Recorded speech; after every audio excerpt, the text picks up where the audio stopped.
शुक्लांबरधरं विष्णुं शशिवर्णं चतुर्भुजं प्रसन्नवदनं ध्यायेत् सर्वविघ्नोपशान्तयेत्।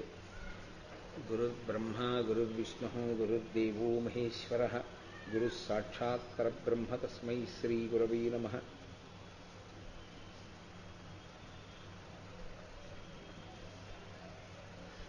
व्यासाय विष्णुरूपाय व्यासरूपाय विष्णवे नमो वै ब्रह्मनिधये वासिष्ठाय नमो नमः। कूजन्तं राम रामीति मधुरं मधुराक्षरम् आरुह्य कविताशाखां वन्दे वाल्मीकिकोकिलं। श्रुतिस्मृतिपुराणानाम् आलयं करुणालयं नमामि भगवत्पादशङ्करं लोकशङ्करं। वागर्धाविव सम्पृक्तौ वागर्धप्रतिपत्तये जगतः पितरौ वन्दे पार्वतीपरमेश्वरौ। नारायणं नमस्कृत्य नरं चैव नरोत्तमं देवीं सरस्वतीं व्यासं ततो जयमुदीरयेत्। हरिः ओं। परमेश्वर స్వరూపమైన సభకి నమస్కారం. నేను నిన్న మీతో మనవి చేసి ఉన్నాను, శిథిలమైపోయినటువంటి ప్రాంగణమునందు నలదమయంతులిద్దరూ కూడా విశ్రాంతి తీసుకున్నారు. ఆ విశ్రాంతి తీసుకుంటున్న సమయంలో దమయంతీదేవి గాఢ నిద్రకి వశురాలయ్యింది. నలుడు దమయంతీదేవి పడుతున్నటువంటి కష్టాల్ని చూసి, ఈమె నాతో ఉండడం వల్ల ఇన్ని కష్టాలు పడుతోంది, ఈమెని నేను విడిచిపెట్టేస్తే ఈమె పుట్టినింటికి వెళ్ళిపోయి సుఖపడుతుంది అని ఒక ఆలోచన చేశాడు. కొంత దూరం వెళ్ళాడు, కానీ భార్య మీద ఉన్నటువంటి అపారమైన ప్రేమ చేత మళ్ళీ వెనక్కి వచ్చి ఆమెను చూసి విడిచిపెట్టి వెళ్ళకూడదనుకున్నాడు. మళ్ళీ తను వెళ్ళిపోతే తప్ప ఆమె సుఖపడదు అని ఒక ఆలోచన వచ్చి మళ్ళీ బయలుదేరిపోవడం మొదలుపెట్టాడు.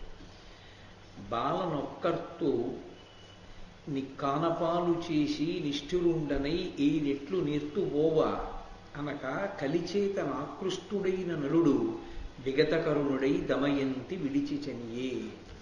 నేను ఈమెని ఎలా విడిచిపెట్టి అరణ్యంలో వెళ్ళిపోతాను అనేటటువంటి ఆలోచన రానివాడై ఆమెని విడిచిపెట్టి వెళ్ళిపోవడానికే నిర్ణయం చేసుకుని ఆమెని ఆ దారుణమైనటువంటి అరణ్యంలో విడిచిపెట్టి నలుడు వెళ్ళిపోయాడు. ఎందుకని వెళ్ళిపోయాడు అన్న మాటకి నన్నయ్య గారు కారణం చెప్తున్నారు. కలిచేత ఆకృష్టుడైన నలుడు, కలిపురుషుని చేత ఆవహింపబడి ఉన్నాడు కనుక ఆయనకి ఈ పని చెయ్యవచ్చు, ఈ పని చెయ్యకూడదు అన్న విషయంలో యుక్తాయుక్తమైనటువంటి విచక్షణని కోల్పోయాడు. ఏది చెయ్యకూడదో అటువైపుకు మనసు వెళ్ళిపోయింది. ఇది భారతీయ ధర్మము. అది కష్టం కానివ్వండి, సుఖం కానివ్వండి, జీవితం అంతా కష్టాలు పడనివ్వండి, జీవితం అంతా సుఖాలు అనుభవించనివ్వండి, కష్ట సుఖములు రెండూ అనుభవించనివ్వండి.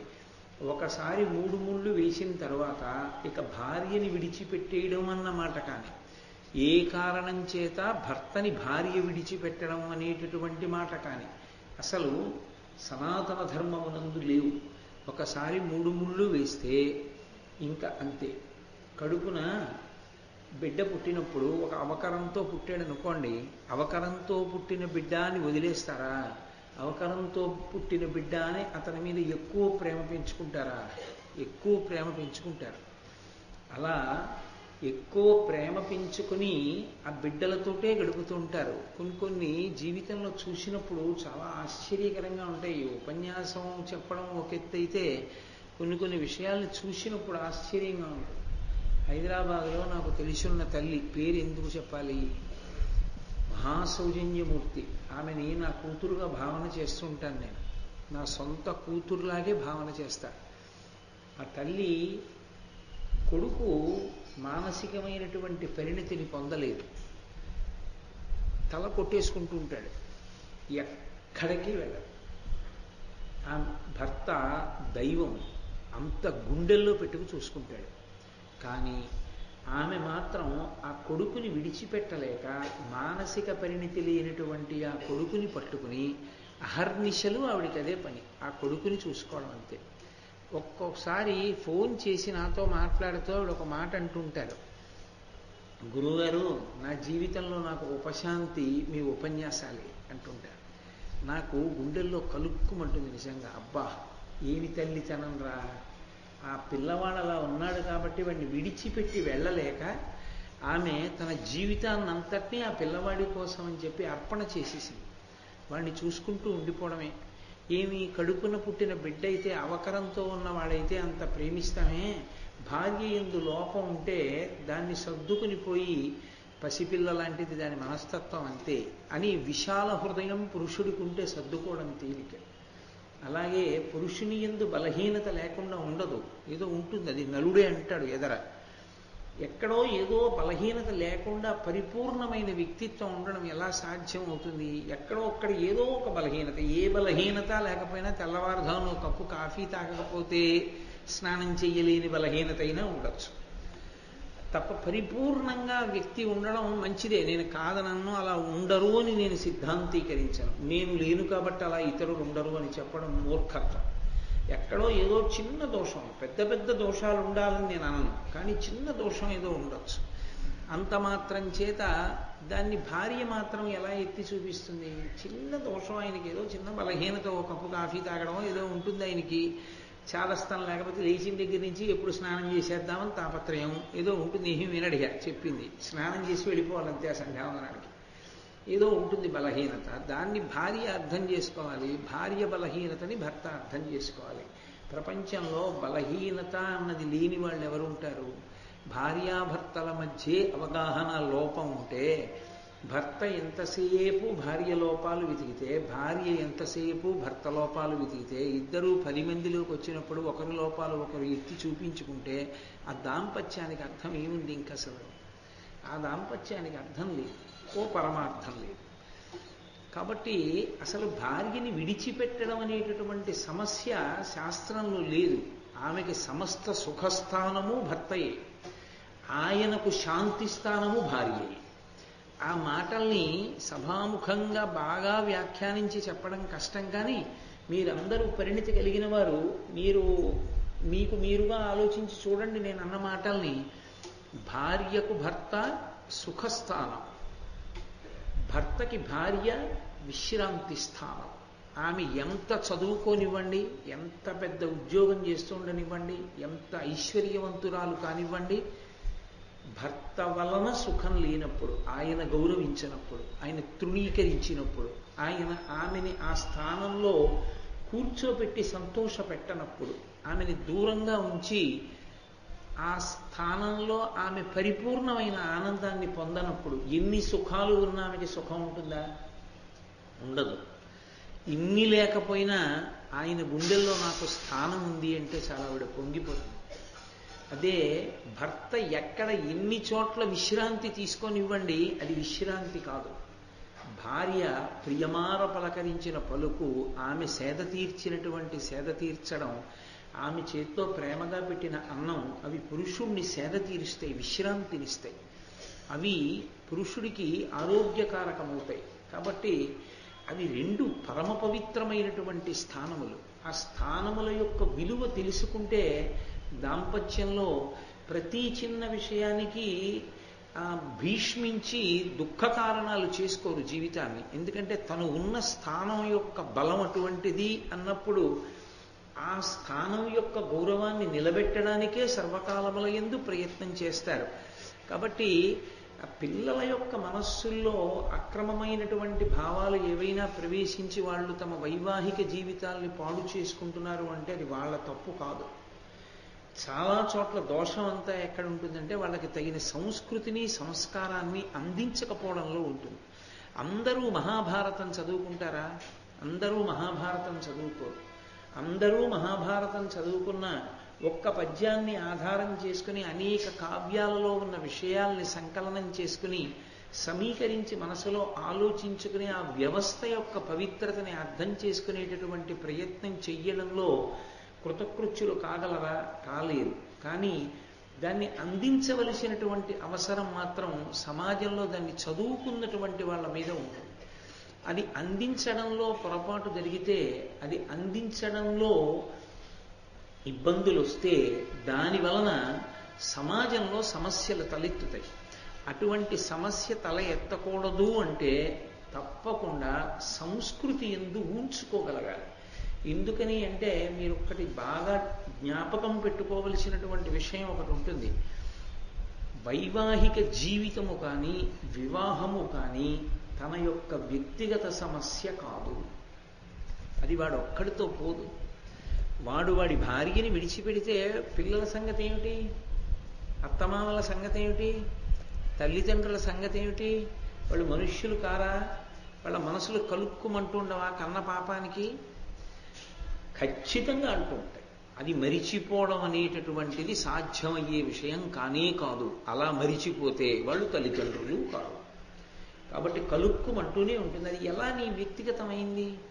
చాలామంది ఇవాళ తెలియక ఒక మాట అంటుంటారు, నా వైవాహిక జీవితం నా ఇష్టం అంటుంటారు. కాదు, అది నీ ఇష్టం కాదు. సమాజం అంతా కూడా దాన్ని ఆదర్శంగా తీసుకుంటుంది. సమాజం దాని చేత ప్రభావితం అవుతుంది. ఆయన ఎందుకు అలా ఉంటూ ఉంటాడు భార్యను వదిలి అని 10 మంది ప్రశ్న చేస్తారు, పిల్లలు పరిశీలిస్తారు. ఈ కారణాలు సంస్కృతి విచ్ఛిన్నానికి దారితీస్తాయి. కాబట్టి అసలు తగినంత పరిణతి లేకుండా, అసలు వైవాహిక వ్యవస్థ గురించి సక్రమమైన ఆలోచన లేకుండా వివాహం చేసుకోవడం కూడా ఒక రకంగా పొరపాటే. దాని గురించి సక్రమమైన అవగాహన ఏర్పడిన తర్వాత వివాహం చేసుకోవడం సమాజానికి వ్యక్తికి కూడా శ్రేయోదాయకం. అందుకే నన్నయ్య గారు ఎంత జాగ్రత్తగా పద్యరచన చేశారో చూడండి. నలుడి స్వభావం అది కాదు. ఇప్పుడు ఈ తర్వాత ఇప్పటి వరకు దమయంతీదేవి కష్టాలు పడినా మీరు నేను తీర్పు చెప్పడానికి బయలుదేరాం. ఎందుకని అంటే భర్తగారు ఓడిపోయినప్పుడు కూడా యథార్థానికి కారణం కలిపురుషుడే, లేకపోతే ఆయన అంత దూరం వెళ్ళడు. దాన్ని కలిపురుషుడు ప్రవేశించడం వల్ల నలుడు ఇలా చేశాడన్నంత వరకు దమయంతీదేవి గమనించకపోయినా తన భర్త కష్టంలోకి వెళ్ళాడు కాబట్టి తను ఇప్పుడు ఎక్కువగా ఆయన్ని ఆదుకోవాలనేటటువంటి ఆలోచనలోకి వెళ్ళింది. అయినప్పుడు నలుడు తప్ప దమయంతి తప్ప అన్న విషయంలో తీర్పు చెప్పడానికి మనం ఎవరం? మనం చెప్పం. కానీ భర్త విడిచిపెట్టగానే కరుణరసం ఎక్కువైపోతుంది. ఆమె యందు ఒక సానుభూతి బయలుదేరుతుంది. నలుడిలా చెయ్యొచ్చా అని తీర్పు చెప్పే ప్రయత్నం చేస్తాం. అందుకే తీర్పు చెప్పవలసిన దాంపత్యం అది కాదు. కానీ కలిపురుషుని యొక్క ప్రకోపం ఎంత దూరం ఉంటుందో చూపిస్తున్నారు నన్నయ్య గారు. ద్వాపర యుగంలో జరిగిన కథలోనే ఇంకా రావలసినటువంటి కలియుగానికి సంబంధించిన కలిపురుషుని యొక్క అంశ ప్రవేశించినంత కారణం చేత పరమధార్మికుడైన నలుడు అలా ప్రవర్తిస్తే కలియుగంలో కలిపురుషుని యొక్క ఉద్ధతి చేత సమాజంలో ఎంత భయంకరమైనటువంటి అవ్యవస్థ ఏర్పడడానికి అవకాశాలు ఉంటాయో మీరు ఆలోచన చెయ్యండి. దానికి విరుగుడు ఎక్కడుంటుంది? దానికి విరుగుడు ప్రబోధంలోనే ఉంటుంది. 10 మందికి మంచి మాటలు చెప్పడంలోనే ఉంటుంది. కాబట్టి ఆయన దమయంతీదేవిని విడిచిపెట్టి వెళ్ళిపోయాడు. ఆయన సరే వెళ్ళిపోయాడు. ఆయన ఎక్కడికి వెళ్ళిపోయాడు అన్నది వదిలిపెట్టండి. అరణ్యంలో నడిచి వెళ్ళిపోతున్నాడు ఆయన. దమయంతి ఎప్పుడో తెలివి వచ్చింది ఆవిడికి. అది తెల్లవారుసామో బ్రహ్మముహూర్తమో ఆవిడికి తెలివి వచ్చింది. భర్త కనపడలేదు. ఆమె ముందు ఏ కారణానికో ఎటో వెళ్ళుంటాడు అనుకుని ఉండొచ్చు. ఎంతకీ కనపడలేదు. ఘోరారణ్యం ఒక్కతే. ఆమె పెద్ద పెట్టుని ఏడిచింది. ఏడిచి ఇప్పటి వరకు ఆవిడ ఏడవలేదు. ఐశ్వర్యం పోతే ఆవిడ ఏడవలేదు. ఆఖరికి తను కట్టుకున్న చీరలో సగం చింపి భర్తకి ఇవ్వవలసి వచ్చినా ఆవిడ ఏడవలేదు. ఇది భారతీయ సంస్కృతి. ఆమె ఎప్పుడు ఏడిచిందంటే భర్త కనపడకుండా పోతే ఏడిచింది. ఏడిచి ఆవిడంది, నేను ఎందుకు ఏడుస్తున్నానో తెలుసా? నువ్వు వివాహ సమయంలో ఒక ప్రతిజ్ఞ చేశావు, నిన్ను వీడను అన్నావు. నిన్ను వీడను అని ప్రతిజ్ఞ చేసి వివాహం చేసుకున్నవాడివి నన్ను విడిచిపెట్టావు, ఎక్కడికో వెళ్ళిపోయావు. ఇప్పుడు నీకు అసత్య దోషం వచ్చింది. ఇప్పుడు ఆవిడ ఏడుస్తున్నది కూడా ఎందుకు ఏడుస్తోందంటే తనకి కష్టం వచ్చిందని ఏడవట్లేదు, తన భర్తకి అసత్య దోషం వచ్చిందని ఏడుస్తోంది. ఈ కష్టాన్ని తట్టుకునేటట్టుగా నేను నిన్ను సేద తీర్చలేకపోయానా? లేకపోతే నేను ఎందుకు బరువయ్యాను నీకు? ఈమె ఉంటే కష్టమన్న భావన ఎందుకు వచ్చింది? ఎందుకు వదిలి వెళ్ళిపోయావు అంటే ఇప్పుడు వివాహ సమయమునందు నువ్వు చేసిన ప్రతిజ్ఞ ఏమైపోయింది? పైగా నేను ఒంటరిదాన్ని, ఒక్కదాన్ని, విశేషించి 4 రోజులుగా అన్నం తినలేదు, చాలా బలహీనంగా ఉన్నాను. ఇక్కడ గబగబా పరిగెత్తి నడిచి నిన్ను వెతకడానికి ఎక్కడ చూసినా ముళ్ళే, కాళ్ళ నిండా ముళ్ళు దిగిపోతున్నాయి. క్రూర జంతువుల యొక్క అరుపులు వినపడుతున్నాయి. ఎటు నడుద్దామన్నా పావులు తిరుగుతున్నాయి. నాథుడు తోడుగా లేడు. దానికి తోడు ఆకలి దప్పిక. ఇంతకు పూర్వం ఎప్పుడైనా అంతఃపురాన్ని విడిచిపెట్టి బయటికి రావడం అన్నది తెలుసున్నదాన్నా? తెలియని దాన్ని. నాకు ఈ కష్టాలు ఇతపూర్వం కూడా ఉన్నాయి. గత 4 రోజులుగా నాకు అనిపించలేదు కష్టంగా. ఇప్పుడు అనిపిస్తున్నాయి కష్టంగా. ఎందుకని? నువ్వు పక్కన లేవు. నువ్వు పక్కన లేకపోతే నాకు కష్టం తోచింది. నేను పక్కన లేకపోతే నీకు సుఖం ఎందుకు తోచింది? ఎక్కడుంది దోషం? అంటే నేను పొందిన భావన నువ్వు ఎందుకు పొందలేదు? అంటే నేను నీకు బరువయ్యానా? ప్రవర్తించవలసిన రీతిలో ప్రవర్తించలేదా? అది ఆమె ఏడుపులోని అంతరార్థం. అంటే పాతివ్రత్యము అన్న మాటకి భారతీయ తత్వమునందు అంత వైభవాన్ని తీసుకొచ్చి కట్టబెట్టారు. మీకు పాతివ్రత్యము, పాతివ్రత్య వైభవము అన్నమాట భారతదేశం వినా ఇంకా ఏ దేశంలోనూ వినపడదు. అసలు ఆ మాట వాళ్ళకి లేదు. పాతివ్రత్యం అన్న మాట లేదు. పాతివ్రత్యం అన్న మాట ఉంటే 3 రోజులకి ఒకడిని చేసుకుని 4వ రోజుని విడిచిపెట్టేసి భోగించినా అదేవి తప్పులేని విషయంగా ఉండడం అనేటటువంటిది ఉండదు. తప్పుగా పరిగణింపబడుతుంది. అంత గొప్పగా. అంటే దీన్ని బట్టి ఏమర్థం అవుతోంది? మీరు నన్ను విశాల హృదయంతో అర్థం చేసుకోగలిగితే నేను పరమ శాస్త్రీయమైనటువంటి విషయం ఒకదాన్ని ప్రతిపాదన చేస్తాను. పూజ పురుషుడికి ఉందేమో కానీ స్త్రీకి లేదు. స్త్రీకి పూజ లేదు. స్త్రీకి పూజ ఏమిటి? భర్తని అనుగమించడం ఒక్కటే. నేను మీతో ఒక మాట మనవి చేశాను. భర్తని అనుగమించడం అంటే భర్త చెడ్డవాడైతే అప్పుడు కూడా అనుగమించాలా? అంటే నేను మీతో ఒక మాట చెప్పా ధర్మం గురించి చెప్తూ. ధర్మం మన వైపు నుంచి ఉంటుంది కానీ ధర్మం అవతల వాళ్ళు ఎలా ఉన్నారన్న దాన్ని బట్టి ఉండదు. నేను నా కార్యాలయంలో ఉద్యోగిగా పనిచేసేటప్పుడు నా పై అధికారులు ఎలా పనిచేస్తున్నారని వాళ్ళ శీలాన్ని నేను బాగా తరచి చూసి దాన్ని బట్టి నేను పనిచేయకూడదు. ఉద్యోగిగా నా కర్తవ్యాన్ని నేను నిర్వహించాలి. మా నాన్నగారు నన్ను దెబ్బలాడచ్చు, అయినా పుత్రధర్మంగా నా కొడుగ్గా నేను ఆయన్ని గౌరవిస్తూనే ఉండాలి. ఆయన నా తప్పు ఎత్తి చూపించచ్చు. మా నాన్నగారిలో ఏదైనా తప్పు నాకు తెలిసున్నా నేను ఎత్తి చూపించకూడదు. అది పుత్రుడిగా నాకు అధికారం కాదు.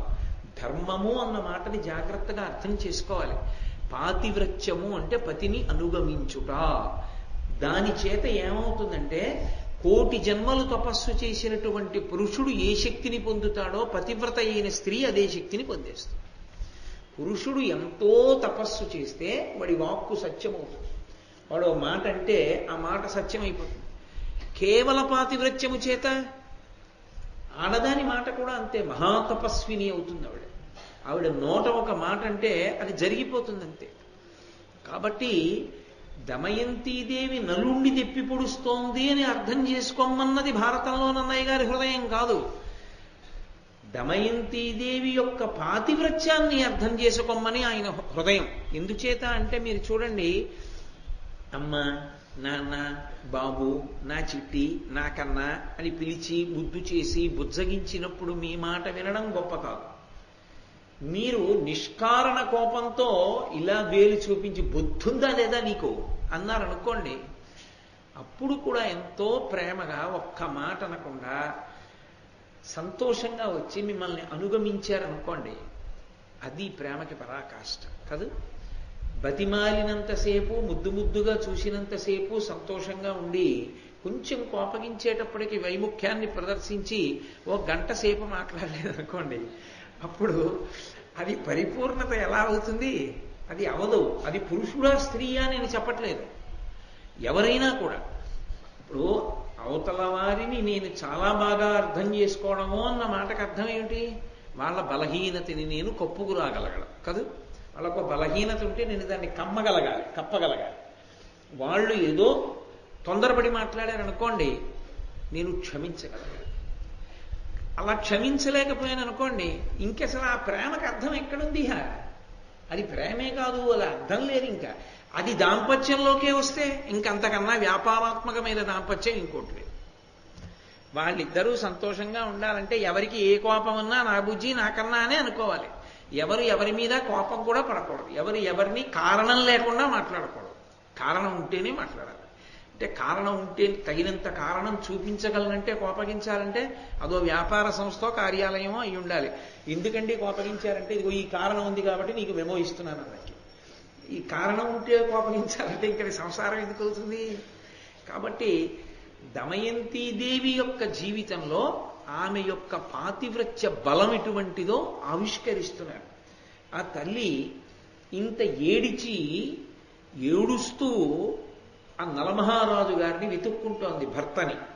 వెతుక్కుంటున్న సమయంలో అకస్మాత్తుగా ఒక కొండ చిలువ వచ్చి పట్టేసుకున్నాడు. పట్టుకుని ఆవిడ్ని మింగేస్తుంటే ఆవిడంది, ఇంకనైనా నన్ను ఏల ఆలింపవు నాకు శరణమగుము నాథా అనుచు అరచచున్న దాని ఆక్రందన ధ్వని వినుచు ఒక్క ఎరుకు వేగవచ్చి.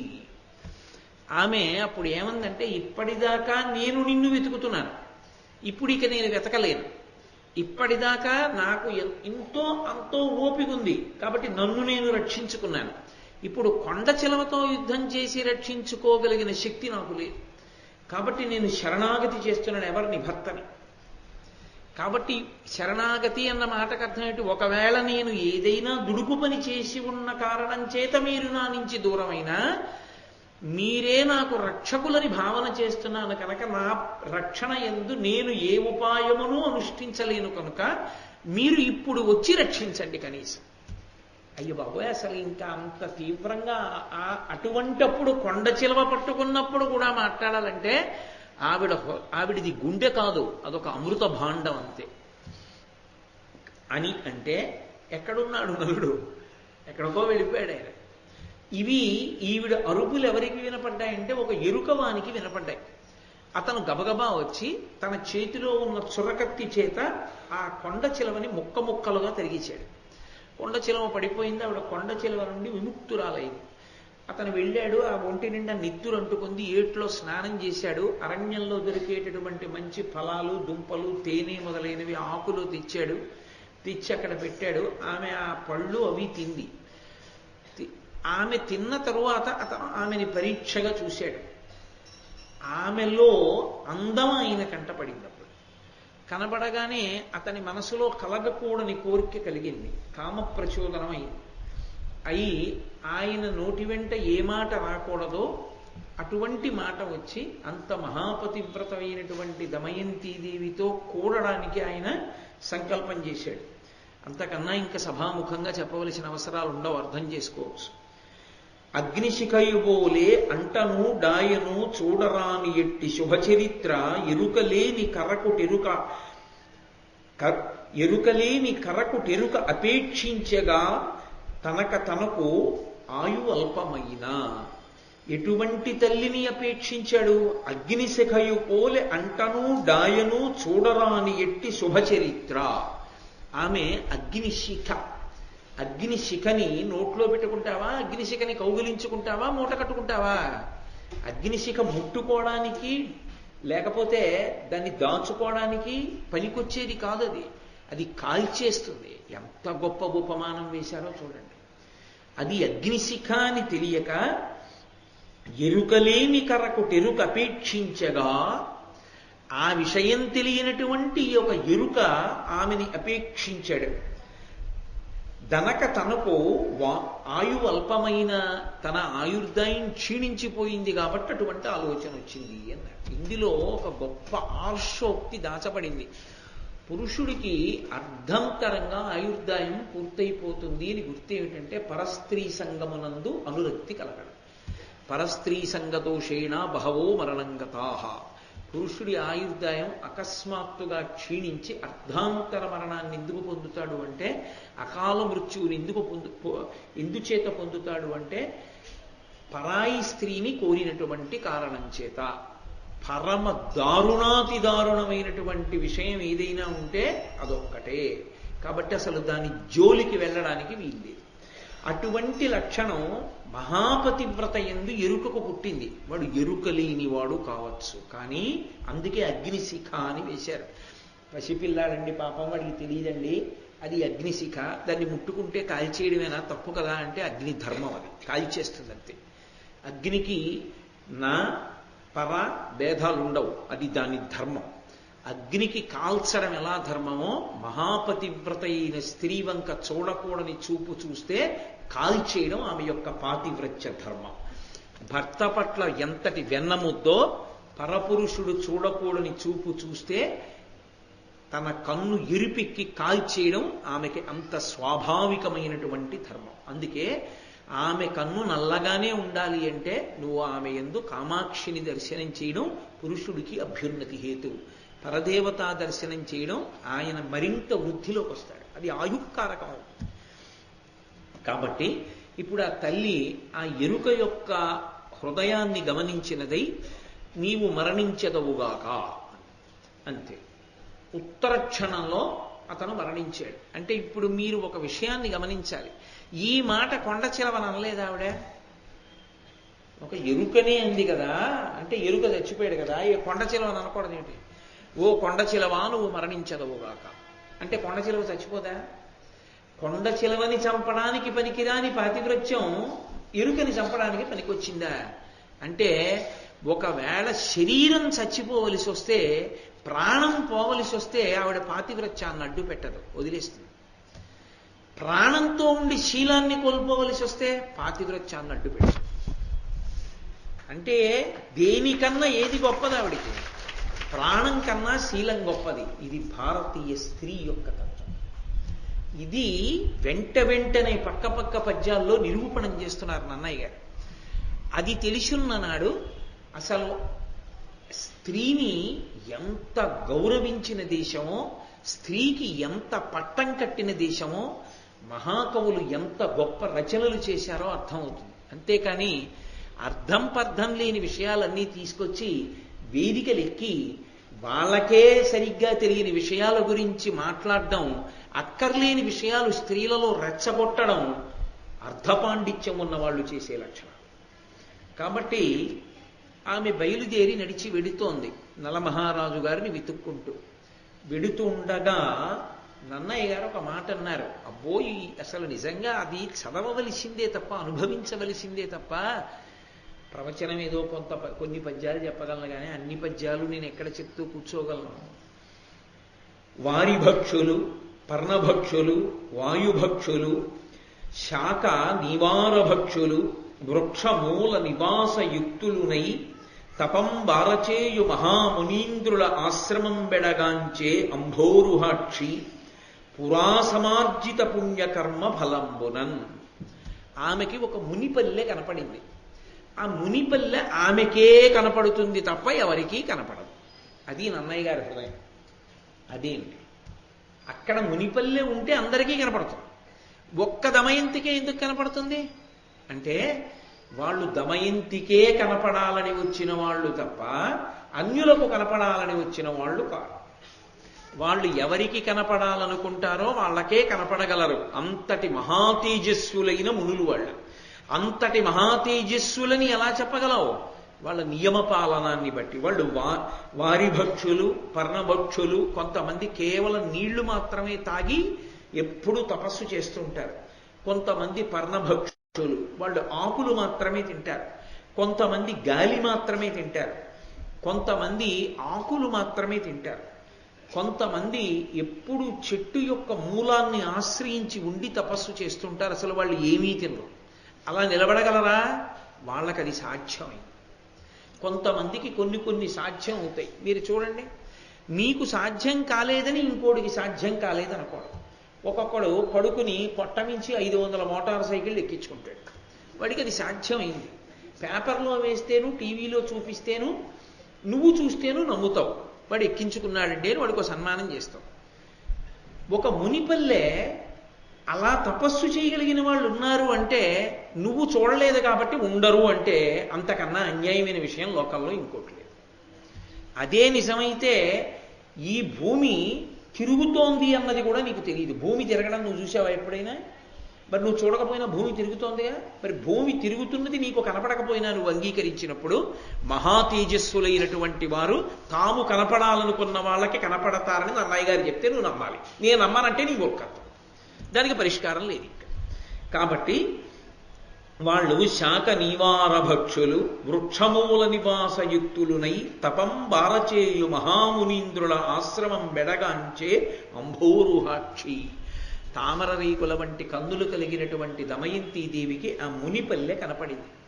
ఆమె వెంటనే ఆ మునులను చూడగానే తపశ్శక్తి కలిగినటువంటి వాళ్ళు కనుక భవిష్యద్వార్తలు చెప్తారు, ఏం జరుగుతుంది అన్నది చెప్తారు.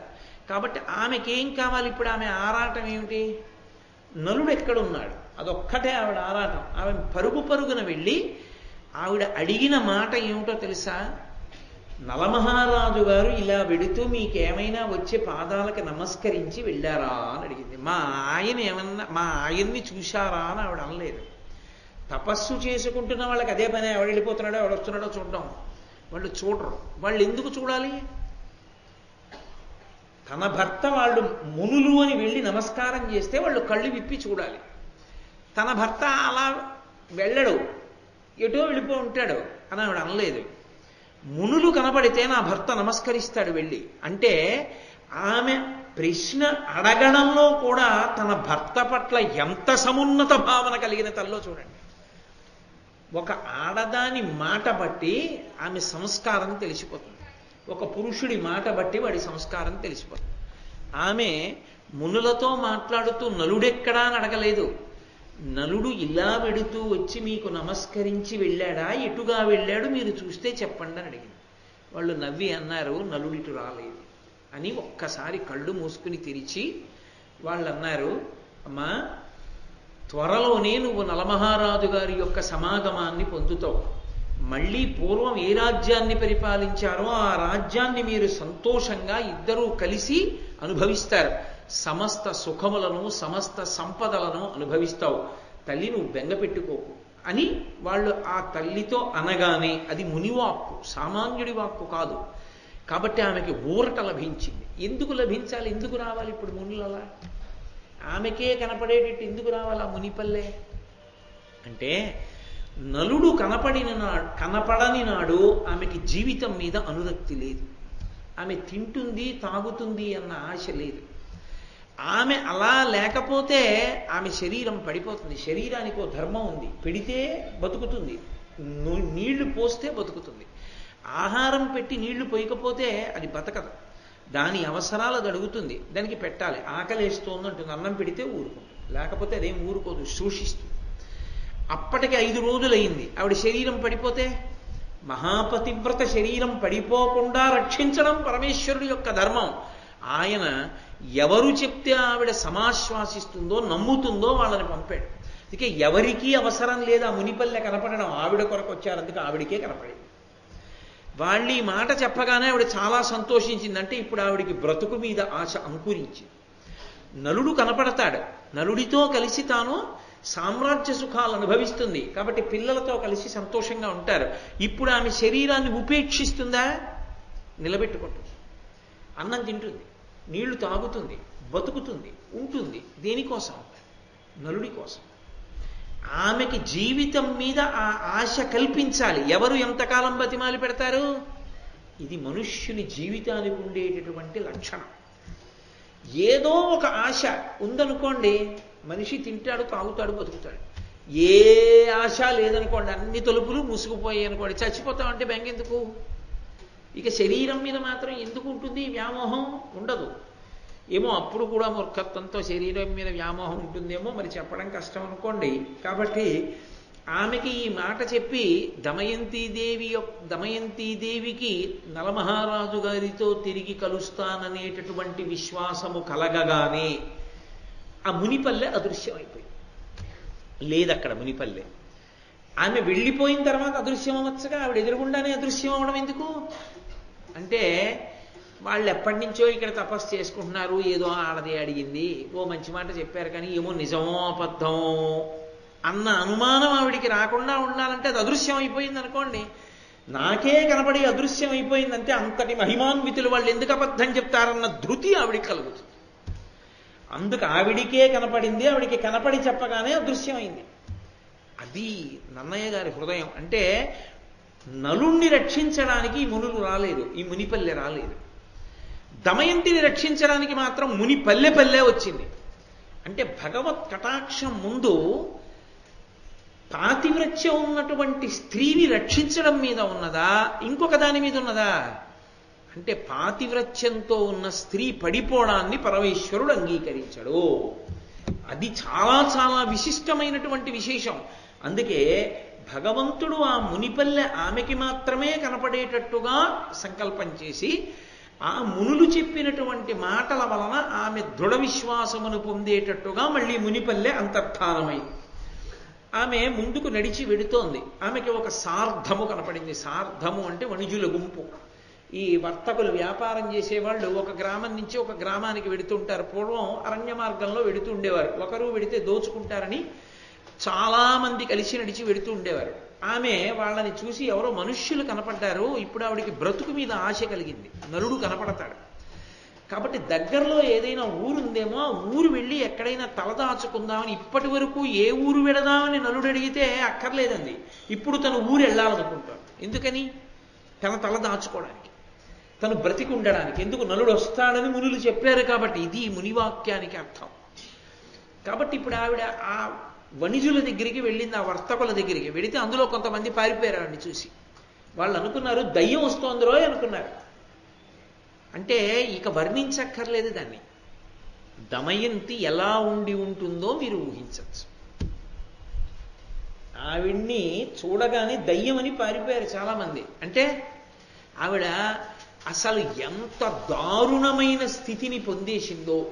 ఆ సగం చీర కట్టుకుని మట్టి కొట్టేసి జుట్టు రేగిపోయి ఏడిచి ఏడిచి అన్నం లేక నీళ్లు లేక చూసేటప్పటికి దయ్యం వస్తోందేమోనని అరణ్యంలో భయపడి జనులు పారిపోయేటట్టుగా ఉంది. కొంతమంది పరీక్షగా చూశారు. చూసి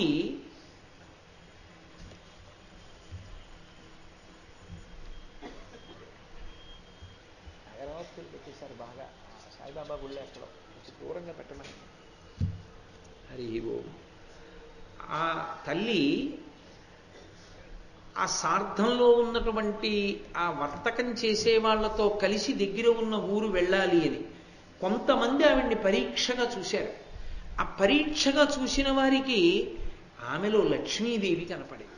అంటే వాళ్ళు ఆ పైకి కనపడుతున్నటువంటి ఆకారము వెనక ఉన్నటువంటి జ్యుతిని చూశారు, కాంతిని చూశారు.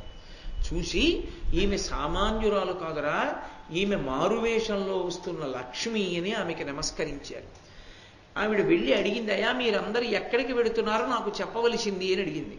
అయితే వాళ్ళు అన్నారు, చేది ప్రభు ఉన్నాడు, ఆయన పేరు సుబాహు, ఆయన రాజధాని దగ్గరలో ఉంది, మేమందరం వర్తకం కోసమని అదిగో ఆ రాజధాని నగరానికి వెళ్తున్నాం అంది. అంటే ఆమె సంతోషించింది, నేను కూడా మీతో వస్తాను, నాకు కొంచెం దారి చూపిస్తారా, నేను కూడా పట్టణం చేరుతాను అని. తప్పకుండా మాతో రా అన్నారు. వాళ్ళందరికీ చీకటి పడే వేళటికి మంచి దాహం వేసింది. పగలంతా ఎండలో తిరిగారు. దాహం వేసి వాళ్ళ చెరువు దగ్గరికి వెళ్ళి ఏదో స్నానాలు చేసి కసి నీళ్లు తాగి తెచ్చుకున్నవి తిని బడలిపోయారు. ఒరే చెరువు కదా, మళ్ళీ దాహం వేస్తే కసి నీళ్లు దొరుకుతాయి, ఇక్కడ పడుకుందాం ఈ చెరువు గట్టున మనం అని ఆ వచ్చినటువంటి ఆ వ్యాపారస్తుల యొక్క గుంపంతా చెరువు గట్టు మీద అన్ని వైపులా పడుకుని నిద్రపోతున్నారు. నిద్రపోతుండగా ఒక పెద్ద ఏనుగుల గుంపు ఒకటి నీళ్లు తాగడానికి బయలుదేరి చెరువు గట్టుకు వచ్చింది. అది ఈ మనుష్యులందరినీ చూడగానే వెర్రెక్కిపోయి అది నిద్రలో ఉన్న వాళ్ళని నిద్రలోనే తొక్కి తొండం పెట్టి విసిరి చంపేసి ఆ మనుష్యులందరినీ, అందులో అరిచి జీవితార్థులై పరిగెడుతున్న వాళ్ళని కూడా పట్టుకుని మరీ చంపేసి, అందులో తన ప్రమేయం లేకుండా తనని చంపేసినా పర్వాలేదని నిలబడిపోయిన దమయంతీదేవి జోలికి ఒక్క ఏనుగు రాలేదు, ఆమె బ్రతికిపోయింది. ఆవిడంది, జీవితార్థులైన జీవుల సుఖసుప్తులైన వారి చంపే అరవ మరణకాంక్షనున్న మగువ చంపకనను మరచే విధికరంబు మందబుద్ధి అంది. ఏం ఆశ్చర్యం! జీవితార్థులై మేం బ్రతికుండాలి, వ్యాపారం చేయాలి, ఏదో భార్యాబిడ్డల్ని పోషించుకోవాలని కోరుకుని పగలంతా నడిచి అలిసిపోయి రాత్రి వేళ ఒక చెరువు గట్టున పడుకుని నీటి మీదించి వస్తున్నటువంటి చల్లని గాలి చేత సంతోషంగా గాఢ నిద్రలో ఉన్నటువంటి వారందరినీ కూడా ఏనుగుల గుంపులో ఉన్న ఏనుగులు వచ్చి తొక్కి చంపేసాయి. చచ్చిపోయినా పర్వాలేదనుకుంటున్నటువంటి నన్ను విడిచిపెట్టే ఏమనాలి బ్రహ్మగారి బుద్ధిని? బతికుందామనుకున్న వాళ్ళని చంపించాడా? చచ్చిపోయినా పర్వాలేదనుకున్న నన్ను బ్రతికించాడా? ఏమనుకోవాలి? అందుకే లోకంలో ఒక సామెత ఉంది, అంటే అది దమయంతీదేవికి వర్తించదు సుమండి. లోకంలో ఒక మాట అంటుంటారు, పాపి చిరాయు సుకృతి గతాయు అంటుంటారు. అది విని కొంతమంది పుణ్యం చేయడానికి భయపడుతూ ఉంటారు. పాపం చేస్తే చాలా కాలం బ్రతుకుతారు, పుణ్యం చేస్తే తొందరగా వెళ్ళిపోతారు. అంటే వెళ్ళిపోతాం కదండి, ఎందుకు పుణ్యం లేనిపోని కూడా కొంత పాపం కూడా ప్రయత్నపూర్వకంగా చేస్తే పోదా అనుకుంటుంటారు. అది కాదు దాని ఉద్దేశం. పాపీ చిరాయుహు అన్న మాటకు అర్థం ఏంటంటే, ఈ శరీరాన్ని పరమేశ్వరుడు ఎందుకు ఉంచుతాడంటే పాపముల ఫలితాన్ని అనుభవింపజేయడానికి. అన్ని రకాల కష్టాలు పెట్టి ఇది బాధపడుతుంటే దాని వలన వాడు చేసుకున్న పాపాలు పోయేట్టు చేయడానికి దీన్ని ఉంచుతాడు. ఏ పాపాలు లేని వాడికి, అన్ని పుణ్యాలు చేసిన వాడికి ఈ శరీరంతో ఇక్కడ ఉండవలసిన అవసరమే ఉంది, దేవలోకానికి పోదు కానివని ఇందులోంచి విడిపిస్తాడు. అందుకని పాపాలు చెయ్యాలని కోరుకోకూడదు. పాపాలు చేస్తే దీంతో ఉంటే చాలా కష్టం అనుభవిస్తాడని దాని అర్థం. పాపీ చిరాయు సుకృతి గతాయు అన్నమాట. అంతేగాని పాపం చేస్తే ఎక్కువ కాలం బతుకుతారు, పుణ్యం చేస్తే తక్కువ కాలం బతుకుతారు అని వాచ్యార్థం చేసి సిద్ధాంతీకరించకూడదు దాన్ని. కాబట్టి దమయంతీదేవి ఇలా ఆశ్చర్యపోయి ఆ కొద్ది మంది మిగిలినటువంటి బ్రాహ్మణులు కొంతమంది బతికారు అందులో. ఆ బ్రాహ్మణులతో కలిసి ఆమె చేదిదేశ రాజధాని నగరాన్ని చేరుకుని రాజమార్గంలో నడిచి వెళుతోంది. రాజమాత అంతఃపుర గవాక్షంలోంచి చూసింది. ఆ పక్కన ఉన్నటువంటి దాసిని పిలిచి అంది, ఆ నడిచి వెడుతున్నటువంటి స్త్రీని చూశావా? అపారమైన తేజోమూర్తి, పైకి అలా ఉంది కానీ వెనక చాలా కాంతి ఉంది ఆమెలో. ఆమె సాధారణ స్త్రీ కాదు. ఆమె ఎందుకు అలా వెడుతోంది? ఆమెని చూస్తే నాకు అనురక్తి కలుగుతోంది. నాకు ఆమెని చూస్తే ఏదో బాంధవ్యం లాగుతోంది. ఎందుకో ఆవిడ్ని పిలవాలనిపిస్తోంది, ఎందుకో ప్రేమతో పలకరించాలనిపిస్తోంది. ఇలా తీసుకురా. మన వాళ్ళు అంటుంటారే, రక్త సంబంధం అండి లాగుతుంది అంటారు. చూశారు ఎంత గుప్తంగా దాచారో నన్నయ్య గారు. ఇక్కడెక్కడ ఈ మాటకి తాత్పర్యం ఏమిటో చెప్పలేదు. ఈ మాటకి తాత్పర్యం ఏమిటో తర్వాత చెప్తారు. కానీ ఇది మర్చిపోకూడదు. ఈ మాటలు మాత్రం గుర్తుపెట్టుకోవాలి, రాజమాత అన్న మాటలు. అంటే ఆ దాసి వెళ్ళి గబగబా ఆవిడ్ని తీసుకొచ్చింది. ఎవరమ్మా నువ్వు, ఎందుకు ఇలా ఉన్నావు అని అడిగింది. అడిగితే ఈ దమయంతీదేవి ఏంది, అమ్మా నేను నా భర్త కలిసి అరణ్య మార్గంలో బయలుదేరాం. నా భర్త ప్రభువు, రాజ్యాలు నిలినివాడు. కానీ మేమిద్దరం కష్టసుఖాలలో ఒకరికొకరం తోడై ఉండాలనుకుని కష్టకాలమునందు అరణ్యంలో వెడుతూ ఇద్దరం కలిసి పడుకున్నాం. నా భర్త నన్ను విడిచిపెట్టి వెళ్ళిపోయాడు ఒక రాత్రి వేళ అని చెప్పలేదు దమయంతిది. ఆ మాట ఆవిడ అనదు. ఆయన ఎందుకు వెళ్ళారో ఆవిడ ఎంతసేపు ఆలోచించినా ఆవిడ ఉద్దేశం ఏంటంటే, నేను ఆయనకి ఎందుకు బరువు అయ్యానో తప్ప ఆయన నన్ను విడిచిపెట్టి వెళ్ళిపోయేటటువంటి హృదయం ఉన్నవాడు కాదు. అది ఆమె పాతివ్రత్యం, ఆవిడ గొప్పతనం. అసలు ఆ ఆలోచన ధోరణికి ఉన్నటువంటి స్వచ్ఛత, ఆ పవిత్రత అది రాదు. అది చాలా చాలా కష్టం. అసలు దోషం అంటే అవతల వారి మీద పెట్టడం, సాధితం అంటే మన మీద పెట్టుకోవడం అన్నది నాబోటిగాడికి అలవాటు. కానీ కొంతమంది ఎంత స్వచ్ఛంగా ఉంటాయో హృదయాలు. నాకు ఆ మాట అంటుంటే ఒకటి గుర్తొస్తుంటుంది. నేను కాలేజీలో చదువుకునే రోజుల్లో మా ఇంటి పక్కన వాళ్ళకు పాప ఉండేది. ఆ పాప మా ఇంటికి వచ్చి ఆడుకుంటుండేది. అది పాలు తాగుతోంది. పాలు తాగుతుంటే ఆ గ్లాసుకి చేయి తగిలి పడిపోయింది. పడిపోతే ఆ గ్లాసు విరిగిపోయింది, పాలు ఒలిగిపోయింది. వాళ్ళ అమ్మ విని చప్పుడు వచ్చింది కాబా. వాళ్ళ అమ్మ కొడుతుందేమో అని నేనన్నాను, గ్లాసు పడిపోయి పాలు ఒలిగిపోయాయండి అన్నా. అంటే ఆ పిల్లంది గ్లాసు పడిపోలేదు, నా చెయ్యి తగిలి పడిపోయింది. నాకు మతిపోయింది. నేను అబద్ధం చెప్పాను. అప్పుడే ఇప్పటికీ చెప్తున్నాను, గ్లాసు పడిపోయిందే అంటాను. గ్లాస్ ఎందుకు పడిపోతుంది? గ్లాస్ ఏం పడిపోదు, నేనే పడేస్తాను. ఏదో మాట్లాడుతూ ఏదో చూస్తూ అస్తమానం చేతులు ఊపడం అలవాటు అయిపోయి ఏదో ఇలా అండంలా చేయి తగిలి పడిపోతాయి. పడిపోతే నేనే నా చెయ్యి సక్రమంగా గ్లాస్ అక్కడ ఉందని చూడక అర్థరహితంగా ఊపితే తగిలి పడిపోయింది అంటానేంటి. గ్లాసు పడిపోయింది, ఇంకొంచెం మంచినీళ్ళు పెట్టంటాను. గ్లాస్ ఏం పడిపోలేదు. అబద్ధమాడి బ్రతకడం అలవాటైపోయి ఆ మాట వచ్చింది అంతేనంట. పసిపిల్లకి అది రాక ఉన్న మాట ఉన్నట్టు చెప్పింది. దమయంతీదేవి జీవితంలో ఆమె రక్తంలో జీర్ణమైపోయింది ఆ పాతివ్రత్యం. ఆమె సప్త ధాతువులు పాతివ్రత్యం. కాబట్టి ఆమె భర్తని చిన్నతనం చేసి మాట్లాడదు, చులకన చేసి ఆమె మాట్లాడదు. ఆమె అంత గౌరవంగా మాట్లాడుతుంది. అందుకే ఆమె అంది, విధి పరిపాకం చేత మేము ఒక చోట నిద్రపోతుండగా మోసగింపబడ్డానమ్మా. ఎవరి చేత మోసగింపబడింది? విధి చేత మోసగింపబడింది. అంతే. ఆమె ఇంకేం చెప్పలేదు. నొసటి వ్రాత అంతే కదా మరి జరిగిందిగా. అందుకని విధి పరిపాకం చేత మోసగింపబడి ఒంటరి దానినయ్యానమ్మా. నేను సైరంధ్రి వృత్తి చేస్తానంది ద్రౌపదీదేవిలాగే, విరాట పర్వంలో ద్రౌపదీదేవి అన్నట్లు అని ఆమె కొన్ని నియమాలు పెట్టింది. నేను సైరంధ్రిగా ఉంటాను, కానీ ఒకరి ఎంగిలి నేను తినను, ఒకరి కాళ్ళు నేను పట్టను, బ్రాహ్మణులతో తప్ప అన్యులతో మాట్లాడను. అంటే బ్రాహ్మణుడు అంటే సమాజం ఎంత నమ్మే వ్యక్తో చూడండి. అంత నమ్ముతుంది సమాజం, అంత నమ్ముతుంది. కాబట్టి ఆ నమ్మకానికి తగినంత గౌరవంతో బ్రాహ్మణుడు జీవించాలి అన్నది తాత్పర్యం. కాబట్టి నేను ఒక్క బ్రాహ్మణులతోనే మాట్లాడతాను. ఈ నియమాలు మీరు అంగీకరించగలిగితే నేను మీ దగ్గర సైరంధ్రిగా ఉంటాను. ఆవిడంది, అయ్యో తల్లి ఎంత మంచి మాటలు అన్నావు, తప్పకుండా సైరంధ్రిగా ఉండు. ఎందుచేత అంటే శౌచము నష్టమవుతుంది. ప్రాయశ్చిత్తం చేసుకోవలసినటువంటి వాటిల్లో ఒకటేమిటంటే, నిన్న వండిన పదార్థాన్ని ఇవాళ తింటే ప్రాయశ్చిత్తం చేసుకోమని శాస్త్రంలో. అలా తినకూడదు అని. అలా తినడానికి యోగ్యమైన పదార్థం ఏది అంటే ఒక్క బెల్లమే. బెల్లం ఒక్కదానికే నిలవదోషం లేదు. అందుకే పరమేశ్వర నివేదనకి వండేటటువంటి ఏ పదార్థంలోనూ పంచదార కలపరు, బెల్లంతో వండుతారు. పైగా లోకంలో పాత పడిపోయినటువంటి వస్తువులు వాడడానికి ఎక్కువ ఉపయుక్తం కావు. అందులో బాగా నిలవైపోయింది అంత రుచిని పొందదు, జీర్ణశక్తిని దెబ్బతీస్తుంది. కానీ ప్రపంచంలో బాగా నిలవ ఉంటే పథ్యానికి పనికొస్తాయి కొన్ని. అది కూడా ఎటువంటి వాళ్ళ పథ్యానికి?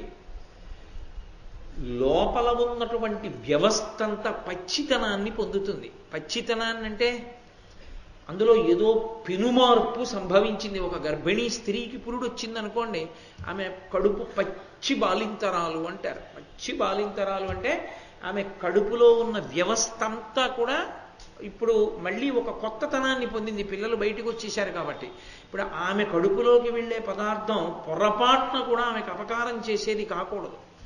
అందుకే పూర్వం ప్రత్యేకించి పేదరాలికి పురుడొచ్చింది అంటే అందరూ గబగబా పథ్యం చేసే పదార్థాలు పంపించేవారు. పథ్యం వండి పెట్టడం మహాపుణ్యంతో కూడుకున్నటువంటి విశేషం. ఎందుచేతనో తెలుసా? 3 ప్రాణులు నిలబడతాయి. అది సామాన్యమైన పుణ్యం కాదు, ఎన్ని జన్మలకి సరిపోయే పుణ్యమో అది. 3 ప్రాణులు నిలబడతాయి. అంటే నేను 3 ప్రాణులు అని వచ్చేసింది నాకు, కవల పిల్లల్ని దృష్టిలో పెట్టుకుని అనేసాను అనుకోండి. 2 ప్రాణులు అనుకోండి. ఎందుచేత అంటే తల్లి, మరి ఆ పథ్యం తిని కదా తల్లి బతుకుతుంది. ఆమెకు అనారోగ్యం రాకూడదు. ఆమెకు అనారోగ్యం వస్తే పాలాగిపోతాయి, పాలాగిపోతే పిల్లలేరి ఎలా బతుకుతారు వాళ్ళు? ఆ తల్లికి అనారోగ్యం రాకూడదు. ఆ తల్లి ఆరోగ్యంగా ఉండాలి. ఆమె యందు పాలు సృజింపబడాలి. ఆ పాలు తాగి పిల్లలు బతుకుతారు. ఆమె ఆరోగ్యవంతమైన పదార్థం తింటేనే పిల్లలు ఆరోగ్యంగా ఉంటారు, లేకపోతే వాళ్ళకే పరిశుద్ధంగా వస్తుంది. అందుకే 2 లేక 3 ప్రాణులు బ్రతకడానికి ఏర్పాటేది అంటే పురటాలికి పథ్యం పెట్టడమే. అందుకే పెద్దరికానికి పరాకాష్ఠ ఏమిటంటే, పూర్వం చెప్పుకునేవారు ఘనంగా, నేను ఇంతమందికి పథ్యం వండి పెట్టానండి, అంతమందికి పథ్యం పెట్టిందా అనేవారు. అంటే వాళ్ళ చెయ్యి ఎంత మంచిదో మీరు ఆలోచించాలి. ఆ చేతి అన్నం పురటాలకి పాలు పట్టేట్టు చేసింది. అంటే ఆ హృదయాలు ఎంత మంచివో, వాళ్ళు ఎంత గౌరవానికి అర్హులో, వాళ్ళు ఎంతటి పూజనీయులో అర్థమవుతుంది. అంత మంచి హృదయం ఉన్నవాళ్ళు అని. అందుకే కొన్ని పదార్థములు నిలవున్న కొద్దీ పథ్యానికి పనికొస్తాయి. ఎవరికి పథ్యానికి? పురటాలి పథ్యానికి కూడా పనికొస్తాయి. అందులో ఒకటి బెల్లం. అందుకే కదా పాత బెల్లం పంపిస్తుంటారు. ఆ ఇంట్లో పురటాలు ఉంది అంటే పాత బెల్లం పంపిస్తారు. ఎందుకంటే పాత బెల్లంతో వండి కాయమని తయారు చేసి ఇస్తారు, తింటుంటారు పురటాలు. సరే, అది వేరే విషయం అనుకోండి. ఈ విషయాలు మీకు ఈ మధ్య బాగా తెలిసాయి అనుకోకండి. కాబట్టి ఆ బెల్లానికి పాత పడిన కొద్దీ పథ్యంగా ఉండగలిగినటువంటి శక్తి ఉన్నట్లే లోకంలో కొన్ని కొన్ని పదార్థాలకి ఒక్కొక్క రకమైనటువంటి శక్తి ఉంటుంది. అందుకే ఆమె ఎంగిలి తినను అంది. ఎంగిలి తింటే శౌచం పోతుంది. శౌచం పోతే బుద్ధి మీద ప్రభావం ఉంటుంది. బుద్ధి మీద ప్రభావం ఉంటే భర్త చాలా కాలంగా కనపడలేడు కాబట్టి ఏదో ఓ మాట అనాలనిపిస్తుంది. అనిపిస్తే తన పాతివ్రత్యానికి దోషం వస్తుంది. అందుకే నేను ఎంగిలి తినను. నేను కేవలంగా నా కొరకు అని ఇయ్యబడిన పదార్థం ఒక్కటే తింటాను. ఇంకొకరు తినగా మిగిలిన పదార్థాన్ని నేను తినను. అందుకని సైరంధ్రిని కనుక నన్ను దాసిగా చూడవద్దు అంది అని 4 ఆ తర్వాత ఆవిడ అక్కడ అంతఃపురంలో చేరింది. ఏదో పాపం ఆవిడ బాధ ఆవిడిది. చిత్రం ఏమిటంటే సీతా మహాలక్ష్మి సుందరకాండలో ఎలా అయితే ఒక్క చీరతో ఉండిపోయిందో అలాగే దమయంతీదేవి నలమహారాజు గారు కనపడే వరకు ఆయన చింపుకుని ముక్క పట్టుకుపోయిన చీరతోనే ఉండిపోయింది. అంతఃపురానికి వచ్చాను కదా అని కడుపు నిండా అన్నం తినలేదు, మంచం మీద పడుకోలేదు. తన భర్త ఏ కష్టంలో ఉన్నాడో తన భర్త పొందని సుఖం తాను పొందకూడదని ఆమె భూశయనం చేసింది. ఆమె తలస్నానం చెయ్యలేదు కాబట్టి ఆమె తలంతాను అట్టలు కట్టేసింది. ఒళ్ళంతా బూది కమ్మేసి ఆ చీర ముక్కతోనే ఆవిడ అలాగే ఉంది. అక్కడ నలుడు అరణ్య మార్గంలో అలా ప్రయాణం చేస్తున్నాడు. ఆయన అలా వెడుతూనే ఉన్నాడు అడవిలో. ఎందుకని? ఆయనకి బయటపడడం ఇష్టం లేదు అసలు. దేనికి బయటికి రావాలి? భార్యన వదిలిపెట్టేశాడు. ఎవరి దగ్గరికి వెళ్ళి ఏం అడుగుతాడు? ఒకనాడు ధరణీ మండలాన్ని శాసించిన చక్రవర్తి ఎవరి దగ్గరికి వెళ్ళి ఏం అడుగుతాడు? కాబట్టి ఆయన ప్రశ్నకి జవాబు లేదు. దమయంతి బాధకి ఒక చిన్న వెలుతురు రేఖ ఒకటి దొరికింది. ఆ వెలుతురు రేఖ దమయంతికి దొరికితే సరిపోతుందా? నలుడు దగ్గరయ్యే మార్గం దొరకాలి. ఇప్పుడు మునివాక్యం నిజమవ్వాలి అంటే దమయంతి ఒక్కత్తి ఎదురు చూస్తూ కూర్చుంటే సరిపోతుందా?